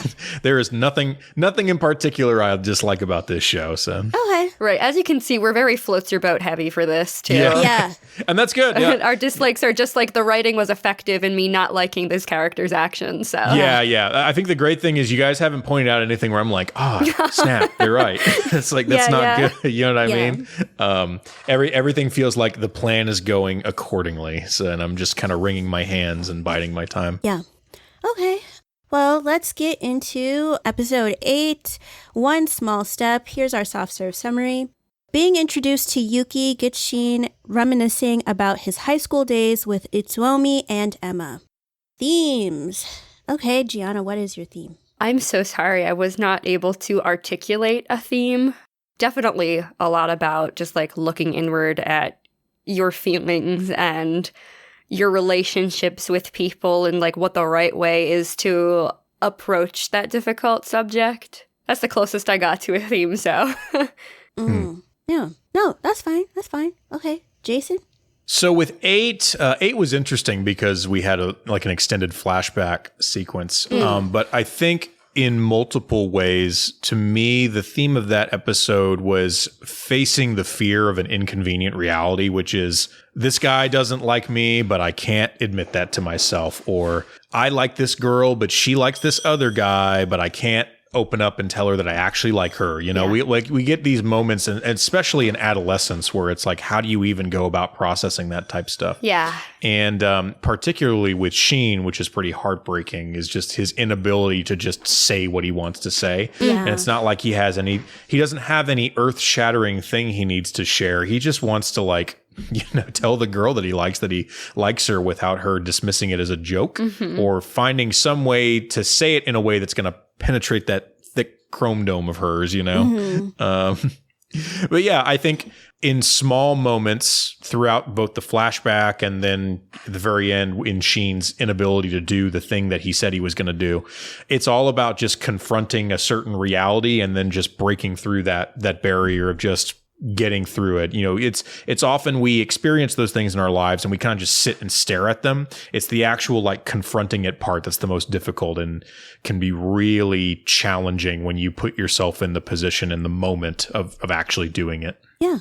I feel like I said you were the grandmaster, but you really are the grandmaster of this episode. And stuff like just a sign of affection, Sensei. Like, yes. You know, it's a show that I don't want to say it demands, but it almost like begs you to understand it better. So I would feel terrible if I showed up and I'd be like, yeah, I have no idea what's going on. You know what I mean? That would be a terrible experience. But thankfully, the show is just so good that it invites you to understand it better, and it makes it very, to me at least, when we were working on it, it made all of that very easy to see through the storytelling and then the way the characters were interacting. Yeah. Okay. I put this as a theme. It's just a quote. It's from Emma, and she was talking about how, or she said that how people feel about me is like, you know, out of my hands and stuff. And so I was just like, okay. So, I mean, this is an Emma-centric episode, and, you know, I haven't really been liking her, and so it's kind of out of her hands, but it's out of my hands in a sense, too. Yeah. But either way, I guess we can move on to Sprinkle on Top. Is there any? I don't have any. Is there? I do not. Okay. Yeah, sorry. I have one that's pretty fun. Okay. So what this show does, and obviously in the beginning, you're clued into just how much of a musicophile that Shin is. Mm-hmm. Yeah. And one of the, let's say the big item or the element that connects him with Emma is the CD she gave him. And yeah, the cat one. yeah, that was very funny. I was thinking, okay, I hate to say this, but I actually looked that up because I remember Keyboard Cat, that old that's what that made me think. And and usually when I go down a rabbit hole like that, I'm like, well, that cat obviously had a name. He wasn't just Keyboard Cat. And I found out his actual name was Fatso the cat. So incredible. And, of course, incredible. Rest in peace. He's no longer around. But of course, I thought that exact same thing when I saw that.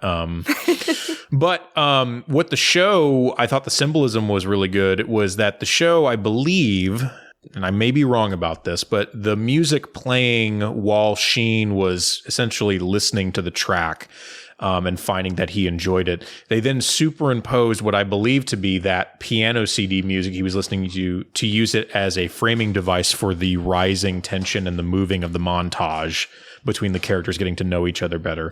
So there's this sort of ebb and flow happening here where it's like we're all kind of weirdly like not into each other, but like there's this weird entanglement of what's going on, and the complexity of the music sort of reflects that. And even when he's confronted by his girlfriend, there's even a moment where they use the music as like this is not good, you know? So the idea that they've established Shin as being this really eccentric individual who has a large affinity for music, and then using music as a way to show his emotional state, I think was really good symbolism for that particular episode. Yeah, definitely. Because I think that's exactly when Emma like broke through to him, was through like that CD and through music. And I think that's just how he was able to like get through like his high school days and stuff. So for her to connect with him, I guess it was slightly unknowing. Like, I mean, she listened to music and stuff and then gave him the CD, but like the impact of that for him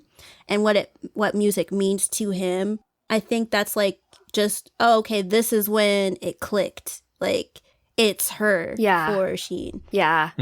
Yeah. Okay. Well, we can get into Floats Your Boat. So, Giana, can you take it away with your likes? Okay, so I put during the conversation with Shin, despite not trying to get into a relationship, Itsuomi fell for Yuki in spite of that anyway. You know, there's just something about stumbling into love that's just so beautiful to me. I have... when I've been calling him Itsu lovingly in my notes now. When Itsu realizes that Yuki must have misread his lips and he tells her that he'll give her a signal next time so that there's no surprises.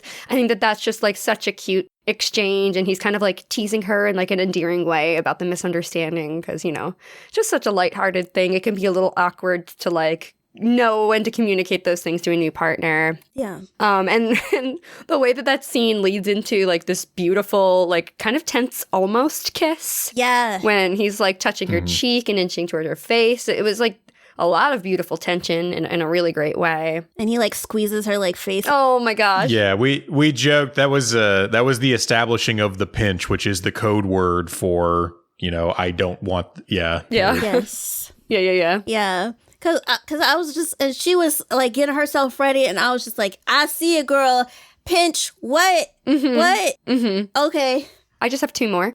Kyoya's honesty on his phone call with Shin regarding Emma's and Isu's feelings. I feel like Kyoya was really encouraging in that conversation because he doesn't have the full perspective of the situation. So like from his perspective, it seemed like Emma might like him. I don't really know the reality of that because she seems very set on Itsuomi, but I think that Kyoya meant that when he said it. So I thought it was a really sweet and encouraging exchange. And then, of course, the last thing I have is Emma giving Shin that piano CD, which I love Tabby Cats and I love pianos, so I would also like that CD. Yeah. They should sell it like as merch. Oh, Like, yeah. Just put like, or if they make the soundtrack and stuff, and then it's like it looks just like, I would love that. But That would be so cute. Yeah. okay, Jason, what are your likes for this episode? I only had one, and it's because I found it funny, and I wrote it very funny in the notes, but I wrote boys with a Z in the bread shop is what I wrote. So it seems like throughout the show, they like to punctuate Oshi and his entourage going to the bread shop. And I always think it's funny how it's completely unnecessary to do it, but they'll do it just so you can keep tabs on what he's up to and what he and his friends are doing. Because his friends, so he's got the very tall sort of dopey guy. His name's Badayan. Yeah. And then you've got the other character who's Mitoki. And they could just kind of like pal around like regular dudes would do. And it's almost like this fun, like, when you would watch Power Rangers or something and you'd go away to see what Bulk and Skull were doing on the side. It's kind of fun. I like how they kind of accentuate those points. So, but just the fact that they have to do it and they're arguing over things like curry bread, always funny to me. Yeah. Oh, yeah. I would argue over the curry bread as well, because it looked very appetizing to me. It did. And like when I've been to Japan and I went to like their bread shop, they have bread shop. It's everywhere. Everywhere you go. And they take it seriously. They do. Yeah. And like, I think I would rather go towards savory than sweet. Yeah. So like I ate one of like the breads that I ate it and it was like really sweet. I was like, wait, I was not prepared. I wanted savory. Wait. I think I would be a sweetbread girl. Okay. Yeah. So yeah. If we ever go to Japan, I will give you a sweet bread. Perfect. You give me the savory bread. Okay. The likes that I have. Oh, I liked that Shin's CD collection is color coded and it's like it's very pretty. I was like, ooh, That's lovely. I was like, yes, aesthetically, I'm here. Like I'm here with the show. I also think that it's nice for Shin to be able to see how Itsuomi dotes on Yuki, which I feel like that sort of not finalizes, but it puts emphasis on the fact that this is a very like real relationship that Itsuomi is taking seriously. Yes. And Shin can take that in and be like, okay, yeah, Emma and Itsuomi are just not happening. Like he hasn't been like this with anybody. And I think that it was good to also see, like, when they were leaving, that Shin was approving of Yuki as well and stuff, and just being like, oh, take care of him and stuff. I always like to see, like, friends being like that. Yeah. This person is precious. Like, be careful. Like, yeah. Very cute. Yeah. I also had Itsuomi talking about the kiss with Yuki being really funny to me. And I liked Emma giving Shin that classical CD to listen to, because I feel like music is just another thing that connects so many people.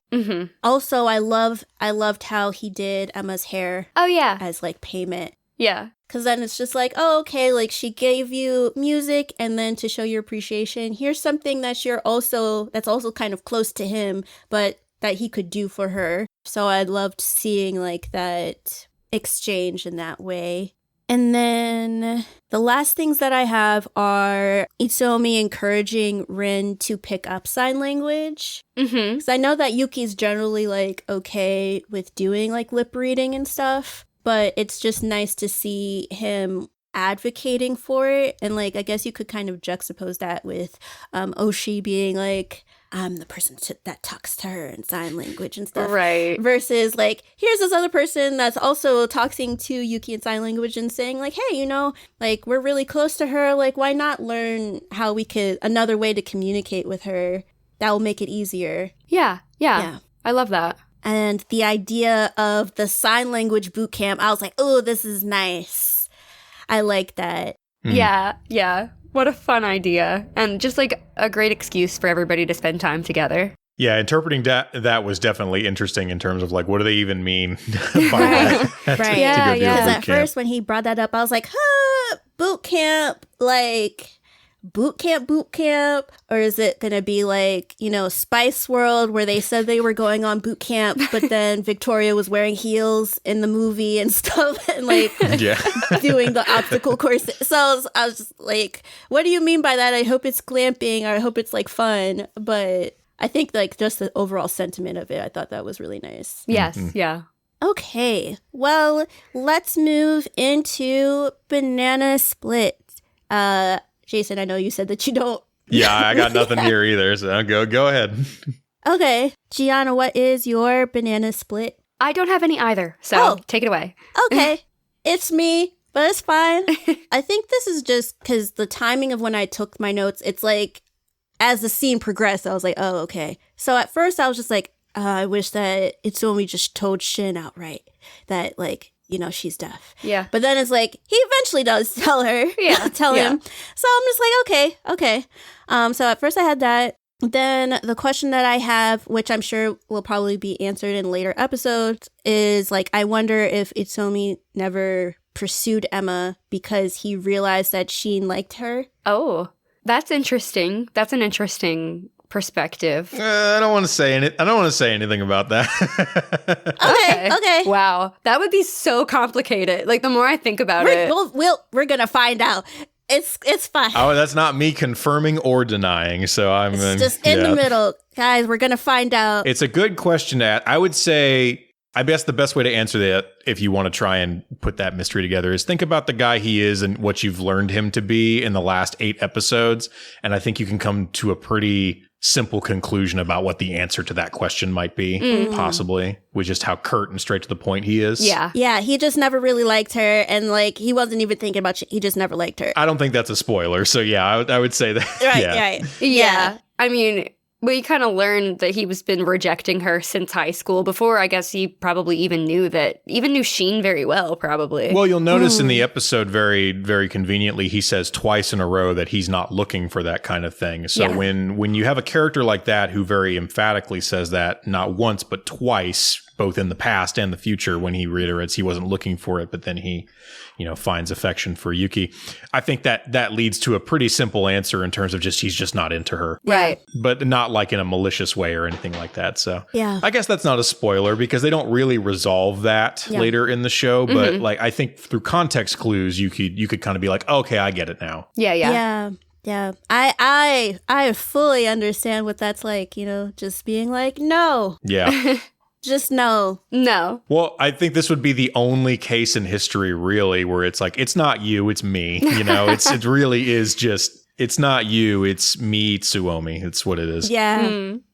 I have Emma putting Shin's earphones in her ears. Girl. Okay, I was thinking about it too, but I didn't write it down. I'm like, I hope he cleaned his ears.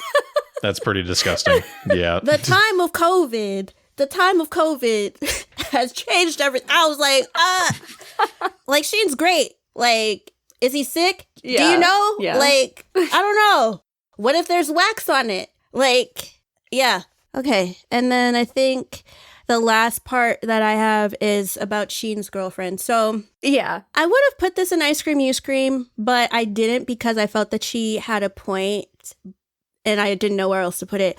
But basically, like when she's giving him what for about how he likes Emma and how he's spending all this time with his friends and not with her, and that he's replacing, I guess, like he's like having sort of placeholder girlfriends, or he's saying that he's with these people, but he's not truly with them emotionally and stuff, and how unfair it is, and that he needs to just confess to Emma and stuff. I really, because I was just like, girl, you're just saying this in front of all these people. So at first I was just like, ooh, I would be embarrassed. But then I got it because she's so angry. She doesn't care about if she's embarrassing herself in front of these other people. Yeah. I guess she probably just got to a point where she's like, I'm seeing red, you know? Yeah.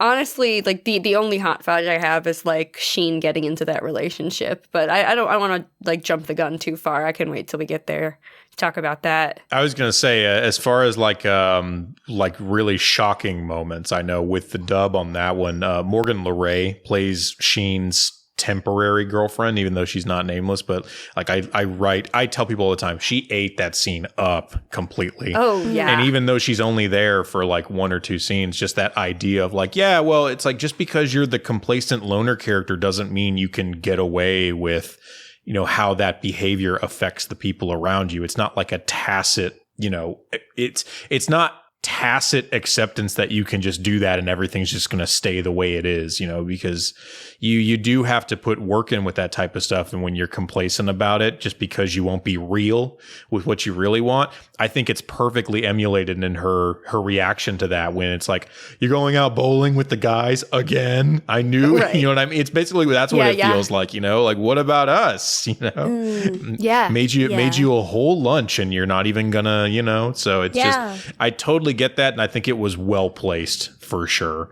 in terms of like showing just how absurd this not love triangle is occurring in this episode. Yeah. Yeah. Okay.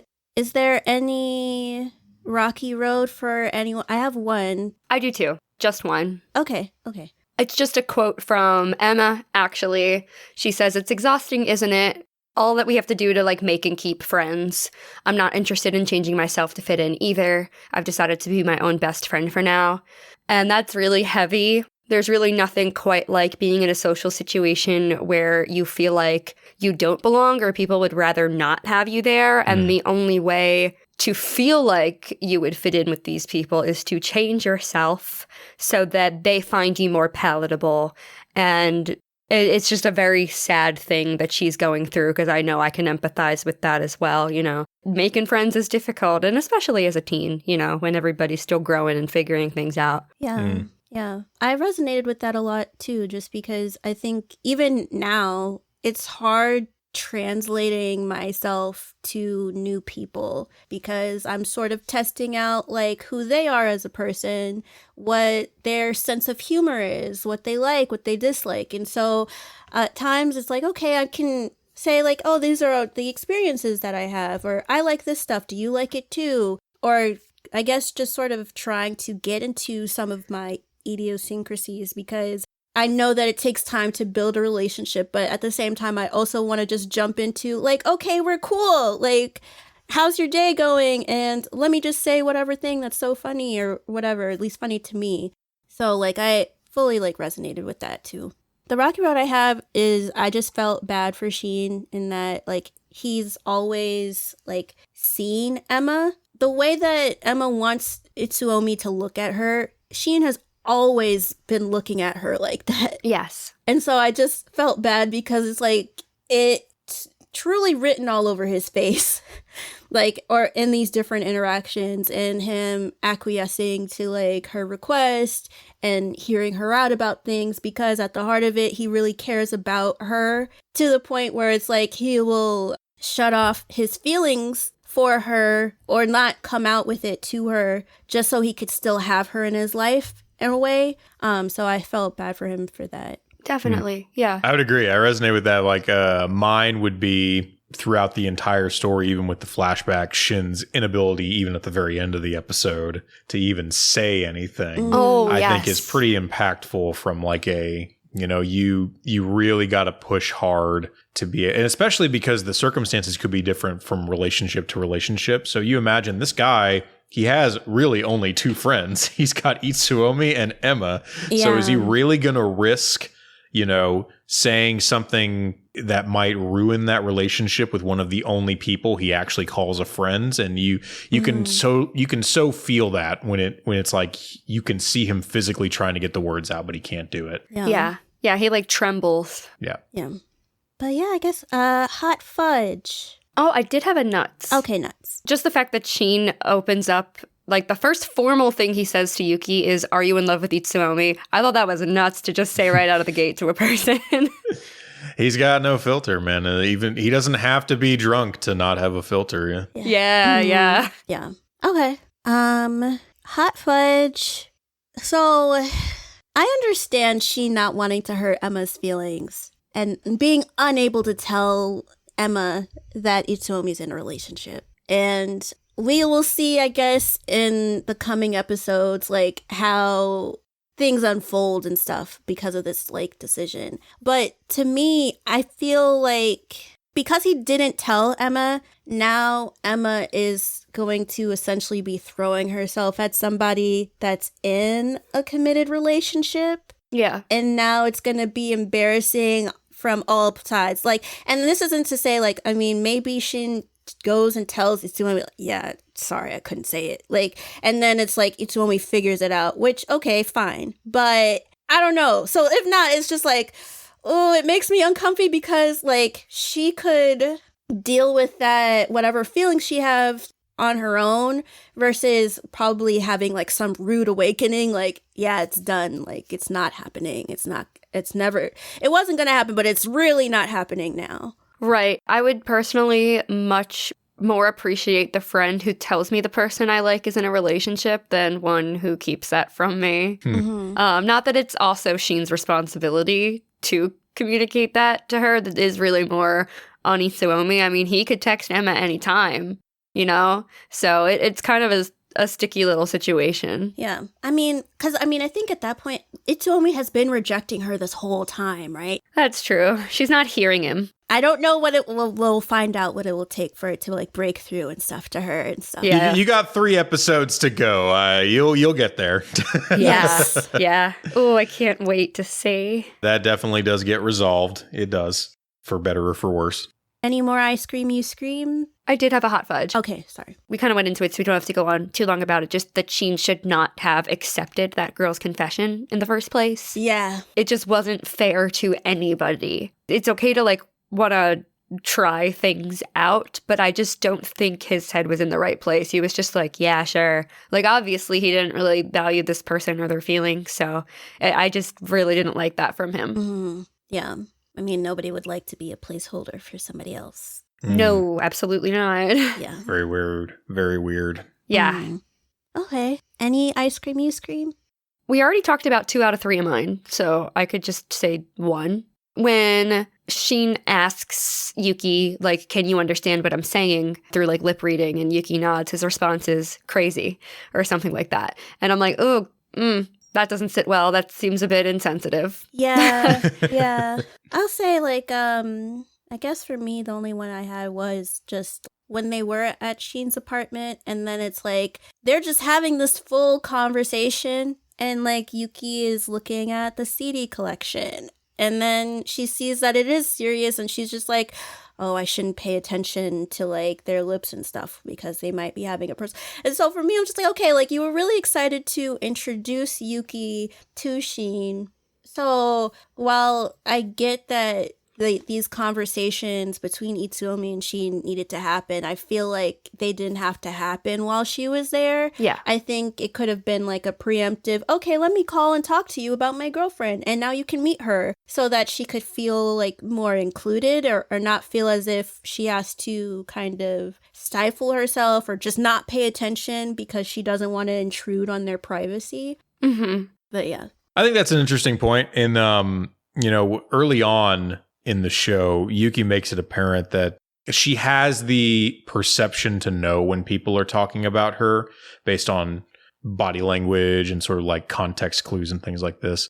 So in a way, I think what's interesting about that, and I agree, it can seem a bit frustrating, but it's more so the goal is to the greater picture of the relationships of each of these characters, right? So for Itsuomi to show Shin that he's in a committed relationship with someone that he actually cares about and it's not a fluke is sort of like it's a very big waving flag saying, now's your chance. Like, I'm here telling you, you're my only friend. And if you're okay with her, this is your chance to do that thing that you wanted to do so that I don't have to do it. Yeah. So in a way, I think Yuki recognizes that just because we've already had instances of her sort of being in the wrong place, wrong time, or same place, same time as Emma. And Itsuomi has already spoken his piece about that stuff. So she doesn't have any misgivings about what's going on.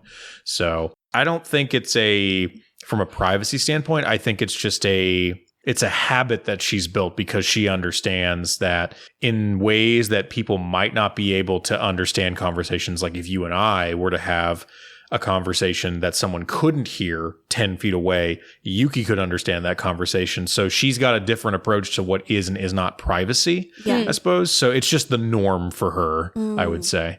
But yeah, maybe being in the same room with somebody else does make it a bit awkward where you're like, I know they're talking about me, but I'm not going to intrude on that, you know? Yeah.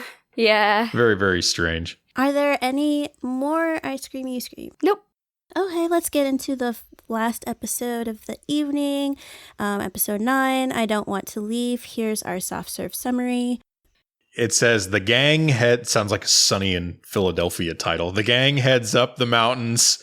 Just imagine the music playing. The gang heads up to the mountains for a very eventful boot camp. Yeah. Awesome.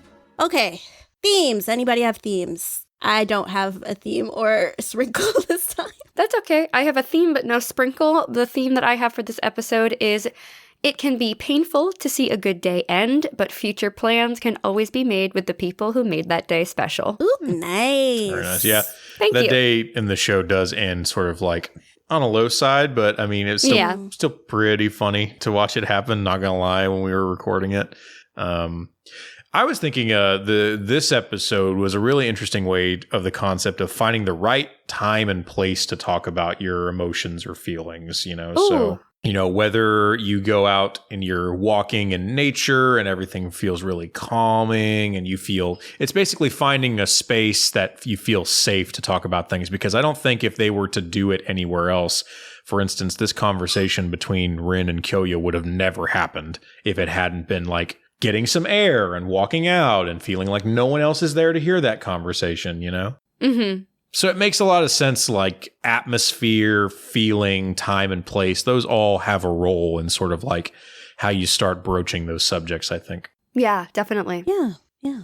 Okay, floats your boat. Jason, what are your likes for this episode? So for me, I think this was, aside from the going to not Costco, copyright infringement, Costaco. Costaco, I love it. I thought like the world building and like the feeling was so lived in this episode, just from like the the presentation, what they're going to do, everything felt so like easy. And it's like, I want to do that, you know? Yeah. So it's just like, if there was some way that I could do what they did, sans probably don't need the actual boot camp part, but just going out and finding a spot that nice with a tent that good and making cuisine that fine. Right. You know, I thought that was great. One of my other things that I really enjoyed about this episode, because it actually caught me off guard, and I was not expecting it, was they did a little bit of a fake out with Rin and Kyoya when they came back after their conversation, and everyone and their mom agreed they thought when they were panning up in that shot, we were going to see the two of them like holding hands and being like, hey, we're a thing now. But instead it's, I broke my ankle, you know? So Yeah. Oh my gosh. I was so thrown off for that. everybody had the exact same feeling. We all thought that's exactly how it's going to play out. But then they bait and switched us, which was really fun. Yeah. Yeah. Giana, what are your likes? Okay, a lot of my likes are just like reactionary to little moments. The first is the very adorable I love Yuki and Rin's friendship. I feel like we say it every single episode. I love their friendship so much. So them like buying outfits together and getting giddy about the boot camp, like that was very, very sweet to watch play out. Of course, Itsuomi's wish in the game that they're playing in the car to set off overseas on a trip with my girlfriend was very precious. Yuki teaching everyone to sign, and like Itsu's like kind of driving that very, very cute dynamic. She like gets him and like his blunt communication and just their energy and just everybody, that adorable like teaching moment was so nice. And Kyoya cooking the brilliant spread. My goodness, I've never seen a better spread camping in my life. Yes! On a fire? Yeah, incredible. Yeah. I was gonna say that you pointed out one thing with the showing the sign language. That was a pretty funny moment when we were recording that. So Reagan Murdoch plays Itsuomi. He's a fantastic actor, but he came in and he was excited because like, I can't wait to point and shout at a mountain is what he told me when he came in. So he wanted to do the most like it not I wouldn't say elaborate, but the most forced, like it's over there. Like so I kind of didn't even really tell him what to do. I just said you do you, man. You go with the flow. And he did the best sort of like giddy kid at a science museum take that he possibly could on that line, and it was just a one take line, so it was great. Oh yeah, it came across awesome, like the passion. Yeah, it's perfect. It's like a little interconnection for us, like too, because we watched Chainsaw Man for our Patreon, and so it was just like, okay, so we get to listen to his performance with this and him being Aki. Now we get to listen to him being Itsuomi, and I was just like, oh, okay, this is nice. Like, yeah. Okay. Oh, the scene kind of building up between Kyoya and Rin, I really, really liked when she thinks to herself, you know, like, you're free to fall for me all you like, was such a line. You know, she's so enamored with him, and then him asking who she's in love with, and then it kind of got away. I was like, wow, like, where is this going? Because I really didn't have quite a sense yet for if Kyoya felt similarly. So I was just like, oh my gosh, how is this going to play out? Then the whole scene with Itsuomi and Yuki when he's like trying to grab the fish and it flops away, and he looks like really embarrassed that Yuki saw him drop the fish, and he's like, it got away. Leading into her clinging to him and him pretending to like put her in the water, and him laughing, and she said it's the purest laughter or something like that. And oh my gosh, I just loved all of that. Such a beautiful scene for their connection continuing to blossom. I liked also that he addressed if the comment he made in the car when they were playing the game, if that put any pressure on her about finding a job, because he can see that she's stressed out, and that also neither of them want their time to end together, so they agree to spend the night together. I really, really loved that. And then the most shocking of all, in all caps, that, I mean, I guess it could be kind of nuts too, but Kyoya feels the same way for Rin. And, you know, he finds dating to be such a pain, but he's like, it wouldn't be with you. Like, it would be worth it with you or something. Oh my gosh. That is true feelings. That's like Itsuomi putting aside his, I'm not looking for love right now, but I found it. Yeah. And Kyoya being like, I don't like dating, but I like you. There's just like, I guess almost in a way, thinking of themes, it's almost like someone being your exception. Right. In a way. You know, I think that's so nice. Oh my gosh, Paramore. Paramore, Sorry. the only exception. Yeah. And my last two likes are Yuki's face at the sight of her man taking off his shirt unexpectedly, and Yuki wearing Itsu's hoodie was very, very cute. Those are all of my floats to vote. Yeah. Yeah. I feel like we have a lot of overlap. What I have is also similar in that I liked Rin and Yuki's friendship. I also like how when Yuki sees Itsuomi, it's almost like she sees him in like soft scope. You know, like in real life, people, it's like seeing somebody in Facetune, like they are so perfect, oh my gosh, or having the rose-colored glasses on and stuff. But it's just really cute to see how she looks at him. I'm glad that they went glamping instead of camping for real, because I was just like, ugh. Yeah, no, I agree. I can take nature in doses, but like insects. Like, I don't know. Like, that's a lot. One of the fun things you mentioned that is that they actually, in the original script and the show, they use the word glamping. That is a word that they use. So it's very fun to see that has been adopted by different languages. So. Which, by the way, I was going to say, this is the only episode I wrote down a dislike that I had. Ooh. And it has nothing to do with like the show itself. It's just the idea of like, why do they get to have all these nice things? Like how in the world can you, every time I go camping, it's a mess all the time. Yeah. My stuff, once I get my stuff out, I can't get it back in the proper way. There's no way I could cook a meal like a percentage of good of what they got out there. Yeah. Yeah. And every time I see Kyoya's car, I just get mad because it's a good car and he keeps it so clean. And I'm like, these people have everything and this is what they have to deal with, which is a little bit of inconvenience on a camping day. It's like, why can't my life be like that? Oh, exactly. right. Yes, because he was cooking the food, and I know they have it on TikTok. There's like this guy that cooks like things on this slab of rock, and it's just like, what? How can you? Literally everything's on TikTok. Right. Like I could never put two and two together in that way. Like it could never be. It's like, okay, we aren't eating a can of beans. Like this is just beautiful. Like okay. And the Jeep, because I wanted a Jeep when I was like in high school, and didn't happen. But I was just like. Everything is just so nice and convenient, and everything's in the right spot, and it puts away so easy, and like there's no reason why your campsite needs to be that elaborate. Yes, like with the little flags too. Yeah. I was, okay. If I had to be like cynical about one thing in this show, it'd probably be that. Campsite. Yeah. I thought, or at least to my likes, I thought him feeding her was cute. I was just like, okay. I was also proud of Rin, like, powering through the uncomfy call, like, with her coworker. Yes. Ew, yeah. So, like, at first I was thinking, oh, maybe it's going to be a scenario where she's just like, I have my boyfriend right here. And then Kyoya, like, comes in to save the day. Yeah. It didn't end up happening, which is fine. I'm glad that she, like, stuck it through and was just like, no. I love the way that it, like, played out. I think it played out so good. Yeah. And I think it just gave her the opportunity to actually talk about her feelings with Kyoya. Yes, finally. So it's like, I'm talking about you, and now to you, I'm talking about my feelings for you and stuff. I thought the hand fishing was cute as well. Carrying her through, like, the river I thought was very cute. The transparency about her wanting to find a job and the difficulty for that, I think that was nice because he just kept noticing her being on the phone and stuff. Yeah. So it's just like, oh, okay. Like, I think in general, Yuki's just that type of person. Like, she'll be straightforward. So, like, if you ask her, she'll, like, probably tell you, like, how she's feeling about stuff. So I like that she stayed true to that, even though she is in, like, the flush of first love and in this relationship. Let's see.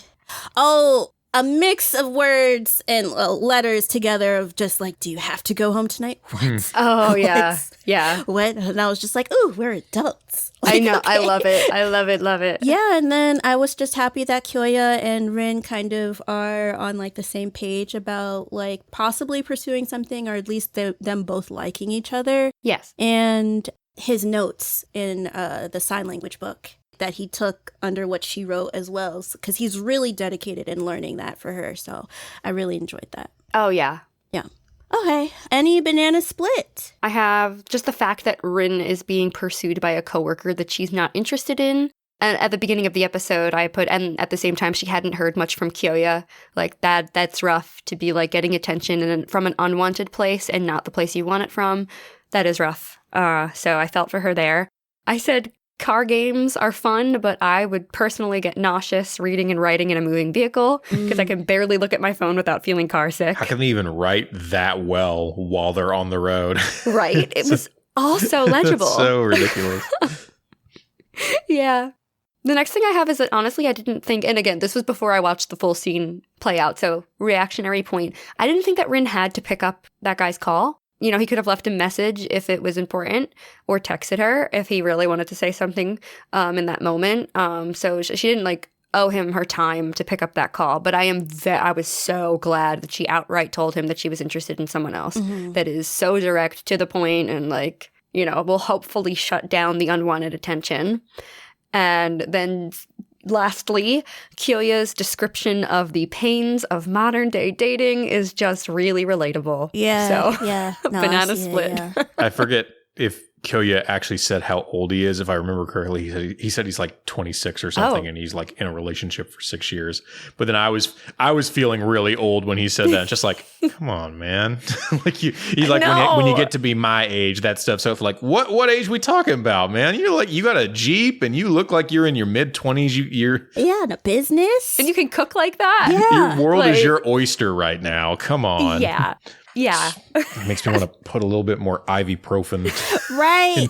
Like I wake up with random aches and pains, and they're just like, Yeah. Right. yeah. If I sleep weird one night, I feel it for 3 days. That is what being 30 is now, Yeah. and I just gotta live with it. Yeah. Or finding random bruises. Like, what happened to me? I was not in a fight. I don't understand. Yeah. Yeah. Okay. The banana split that I have, this is before we find out that Kyoya also likes Rin, but I was just like, I feel people going to Kyoya for relationship advice when he kind of comes off as emotionally unavailable is kind of funny. Yeah. I didn't want to put it in Floats Your Boat, but I was just like, oh, it's kind of funny. And then it's just like, oh, he didn't reject her. Okay, great. He's not fully unavailable. It's just he's available for who he wants, not Yes. just anybody. Mm-hmm. Then the next thing I have is, I know it's a lot to learn, but I wish Ren would be a bit more committed to sign language. And I think this is because during like the camping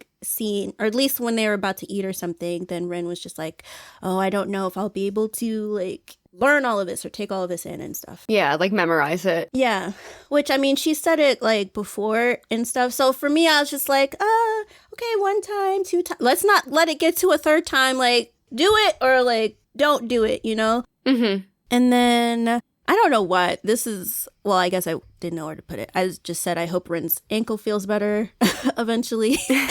I'm not confused about that. It's a very momentary thing. It's not even a thing in the next episode, so I'll tell you that much. Yeah. Yeah. Good. And I guess that is basically it for me for Banana Split. Okay. So does anybody have Rocky Road, nuts, or hot fudge? I just have Rocky Road and nuts before I Scream You Scream. I just have ice cream, you scream. I got my screamy thing out of the way with the complaining about the camping stuff, but Yeah. Okay. I think I did have one note here that's just fun just because they waited to the very end for it, which is the ending punctuated scene with Oshi. Mm-hmm. I think that's a really interesting sort of like, what's up with this guy? What are we going to see from him? And at the very last second, you catch a glimpse of like, okay, he's not doing too good, Yeah. I will say, if we were being funny and nitpicking just a little bit, the man he was playing what looked to be a Nintendo Switch, but he had another Nintendo Switch on his entertainment system. So I don't know what exactly the difference between those two is. So that is a funny. bit weird. That and he collects J's too on his top shelf. Yeah, so I noticed that. Thought that Yeah. was pretty funny, but I think for me it was you definitely feel for him and you want to see where emotionally he's going to end up, because there's all this stuff happening around him and it still feels like he would benefit from sort of being a part of that conversation, but he's actively just sort of like hamstringing himself all the time. Yeah. So Yeah. having someone else, tell him that point blank to his face, I think is a good way to get him started on that route, I think. Yeah, definitely. Yeah. I feel like he just thought he had time, Yeah. but he didn't. Yeah. But it's like he just thought, oh, eventually it'll work out. Mm-hmm. And then things will go one way and stuff. And then it's just not. But Right. The thing about things falling into place is that they don't do so without you assisting them. One of my big life mantras is change nothing and nothing changes. So I don't know what he expects to happen if he's not going to do anything about it. yeah. Should I do my Rocky Road real quick? Yeah. Okay. So what I have is Yuki thinking to herself that Itsuomi is looking forward to traveling with her. She's like, oh, I really need to find a job soon. That just hit me because she's struggling so much with that. And Yuki tearing up, seeing how much effort that Itsuomi is putting into learning sign language. Yeah. He's made so many notes on the guide. He's really taking it seriously. He's so passionate about it, So seeing how much it meant to her for her to actually shed tears really resonated, Yeah. I think in an earlier episode, he was just like, you need to teach me like in person and stuff. But I think now that they are in a relationship, it's just like he's taking that added weight, I guess, or like he's seeing that, you know what, I can do some of this like by myself and surprise her, and like what that meant to her to see it. So yeah. Yeah. Okay. Did you say you had nuts? I just had one. Okay. It was just the cliffhanger ending. The video call from Oshi, right after he asked Yuki, do you stay the night there? And she said no. And it's the one night she's staying the night there that he's video calling Itsuomi. So I don't know what he's going to say, what he's going to see, what he's going to hear, what's going to happen. So I'm like buzzing and I can't wait to get to the next episode. Yeah. Because I'm just like, this could go really well or really bad. Like, we've just got to see how it pans out. Yeah. What is about to be said? Yes. Like... Okay, so I guess last is Ice Cream You Scream. So I liked that Oshi's friend was upfront about how he needs to talk about his feelings for Yuki to Yuki. Yeah. But at the same time, I don't really know how I feel about her surveilling Yuki in that way. They went into this bar and stuff, and I was just like, the way that is, because like knowing, or at least having an inkling of how Oshi reacts to stuff is just like, wait, you could have just said you saw her with this guy, like giving out details and stuff like that. I don't know. I didn't. It's a lot. Like, I know it's like friend to friend, like, hey, you need to do something. But then it's just like, okay, yes, friend to friend, but woman to woman. Like, do you really need to be surveilling her and then going and telling somebody else her whereabouts like that? Like, that is a lot. It's a lot. It's an invasion of privacy. Mm-hmm. Yeah, the character is very interesting in that it's obviously they're close to Oshi. You could almost view it as, you know, you could look at it as like a different kind of Shin Emma relationship there. Yeah. Which is hey man, I don't know how healthy it is for you to be hanging on to this girl that you're not talking to, but just letting you know she's kind of moving on. Yeah. You know, so it's just like and I could see, again, that is another thread that's part of the resolution at the end, but it's the idea of like, hey man, like these people around you, they're moving on whether you like it or not. Oh, so yeah. like it might be good for you to resolve that. So I agree. It's really weird. I will say it's not like that character unintentionally was surveilling them, right? If you remember, Yeah. it's like it's always like a wrong place, wrong time, just happens to see them in public kind of thing. Yeah. But the idea that I think there's a level of like, I get the care that's going into just saying like, hey, just letting you know that that person that you have really unresolved feelings with, just so this doesn't become worse, you do realize she is seeing someone, right? You know? Yeah. So it's definitely an interesting, a very small thing the show touches on, but they do it very effectively in the small moments that they can. And there is more of that coming in the next episodes too. Mm. So it's definitely effective for what it needs to do, I think. For some reason, that just made me think, like, how insane would it be if Oshi and Emma got together? Like, what kind of energy that would be like the most? I can't imagine. That'd be some trailer park energy right there. That's what that would be. Yeah. No, Oh, yeah. no. Like, I'd rather Oshi get with that girl that was telling him about the surveilling stuff than Emma. I can't see, like, I can't see them together, like, based off of their personalities and stuff. Like, I'm not saying I'm shipping it. I'm just saying imagine. yeah. Okay, Giana, what is your Ice Cream You Scream? So the one thing I have about Oshi is when he was saying, like, oh, it won't last between Itsuomi and Yuki. That's not his place to say. I understand it's coming from an emotional, like, kind of reaction. So I get that you're sad, man, but damn, don't say that. Have some faith. Yeah. But the other one I have is that I know, like, Yuki's, like, nervous around Itsuomi and they're kind of exploring this, like, physical intimacy, but she looks, like, very uncomfortable and scared every time she thinks they're going to kiss, and it makes me kind of as the viewer uncomfortable. And it's not like that endearing nervousness that, like, I feel like I see more often. It seems like she's, like, genuinely scared and, like, it almost seems like she's not sure if she wants to kiss. So I don't know that that's, like, the case, like, in reality, but that's kind of how it's been translating to me a little bit. So, you know, I would rather her be more welcoming of that, and then not just like, are we about to kiss? And it's like a scary thing and not just like a nice thing to do with your partner. What you're conveying there, I think, is actually really a really good thing that the story is touching on. And again, since we're only up to like episode 9, this idea of like very awkwardly stumbling through these emotions you haven't experienced before. Like everyone around you is telling you like, no, this is totally normal. It's natural. This is what you do when you're with somebody. But it's like from the perspective of someone who's never really experienced it. So it can be really difficult to like process that. Yeah. Where you have a very matter-of-fact guy who kind of knows what he wants. He's comfortable speaking his mind. But then you have someone who's grown up in their own little, world. And she, even now, not just the romance part, but just all the other places she hasn't gone to, the things she hasn't done. It's a really good framing device for just how scary it can be to try and like open up and like experience not just like physical things, but just like the feelings of things too. Which I will say very thankfully, that concept right there that you were just mentioning is another thing that they talk about and they resolve later on. The whole idea of the whole idea of like, yeah, we totally noticed that you seem very tense about this. So how do we make it right? Like how do we, they address that very specifically. And even Itsuomi picks up on that too. So almost any sort of like point of, let's say, contention or unease the show might introduce at some point, it will always resolve it near the end, which I think is what's really great about the show itself. And that's not a spoiler. That's just good storytelling. Amazing. Yeah. Oh, the show's so good.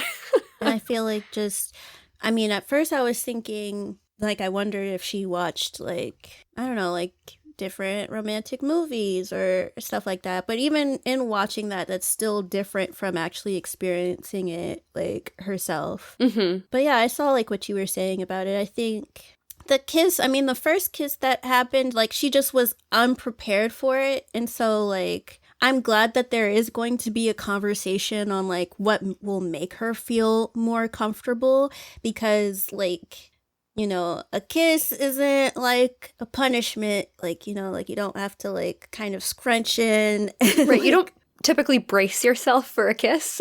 Right. Yeah. Yeah. But yeah, I guess that is it for this episode. So firstly, Jason, thank you so much for coming on our show. Thank you. I was very shocked that you even responded back to us. Chika. I'm better because it's like we try to reach out to people, and so like when they respond back, it's like, oh my god, they respond back to me. Yeah, and I appreciate you guys asking me. The great thing I think about what you guys are doing is that you're very transparent about how you approach the show. I get a lot of requests to come on, but the problem is that people have like really no idea what they actually want to talk about. So It's like, that's all fine, that's cool, but like in terms of like just exploring the show that's been done and talking about the material, I think is really nice. And I think it comes from a really unique, interesting place, the way you guys are presenting it. So I'm glad you gave me the opportunity to come chat with you about it. Thank you so much. This has been such a fun conversation. Like, we got to peel back more layers because we love to dig really deep. Yeah. So it's really great to see it from your perspective as a director. Yeah. And I'm glad you guys love the show too. That's the only thing we could ask for, Yes. Absolutely. Yeah, we love the show. Like, this is so cool, but listeners, y'all know this is insane. Like, the director of the show is on our show. Like, okay. But no, thank you so much for coming on to Shoujo Sundae. Before we outro out, we want to say thank you to our patrons. Thank you so much for supporting us, especially this July because it is our anniversary month. So we are weekly, so all of the help that we get from you patrons, it goes to us getting extra editing help. So thank you so much, y'all. Thank you so much to all of our patrons, starting with our Sprinkles patrons, Pete, PJ, Arkemi, and Miles. Moving on to our Whipped Cream tier, thank you so much to Mark M. And last but certainly not least, our Hot Fudge tier. Thank you so much to Aaron, AJ, Mackenzie, Mark D, and Mary. Thank you all so much for being our patrons. Yes, thank you. And I guess if you would like to, well, I hope by now you're following Shoujo Sundae, but you should follow us on social media. It's Shoujo Sundae, and that's with a U, and Sunday like ice cream sundae. But we do publish on the day Sunday. But still, go and find us on all podcast platforms. Rate us 5 stars. Find us on social media. We try to have a fun time. Jason, where can the people find you? So if you wanted to find me on normal social media, like, I guess it's not Twitter anymore, so it's just X, I suppose. Just underscore Jason Lord underscore. That's really where I mostly keep to nowadays. But yeah, I think in the future, I'm planning on having a couple more outlets where people could sort of follow and see what I'm up to. But right now, that seems to be my best mode of communication for people. Okay, cool. If you would also like to follow us individually, first of all, y'all, find me in the Shoujo Sundae Discord. You can get the invite link to our Discord in our link tree, but also I am on Instagram and on Blue Sky and X, Chika Supreme. That's Chika with a K and not 2 C's. Giana? I am Giana Luna. You can follow me at Giana_Luna_ across socials. That's Giana with 1 N. On Blue Sky, there are no underscores. And you can stream my debut single, Twilight Champagne, on any music platform. Yeah, and I guess we will be seeing you guys next week for the finale of A Sign of Affection. The finale. Yeah. Oh my gosh, right. Oh, I can't wait. All right, we will see you then. Bye. Bye.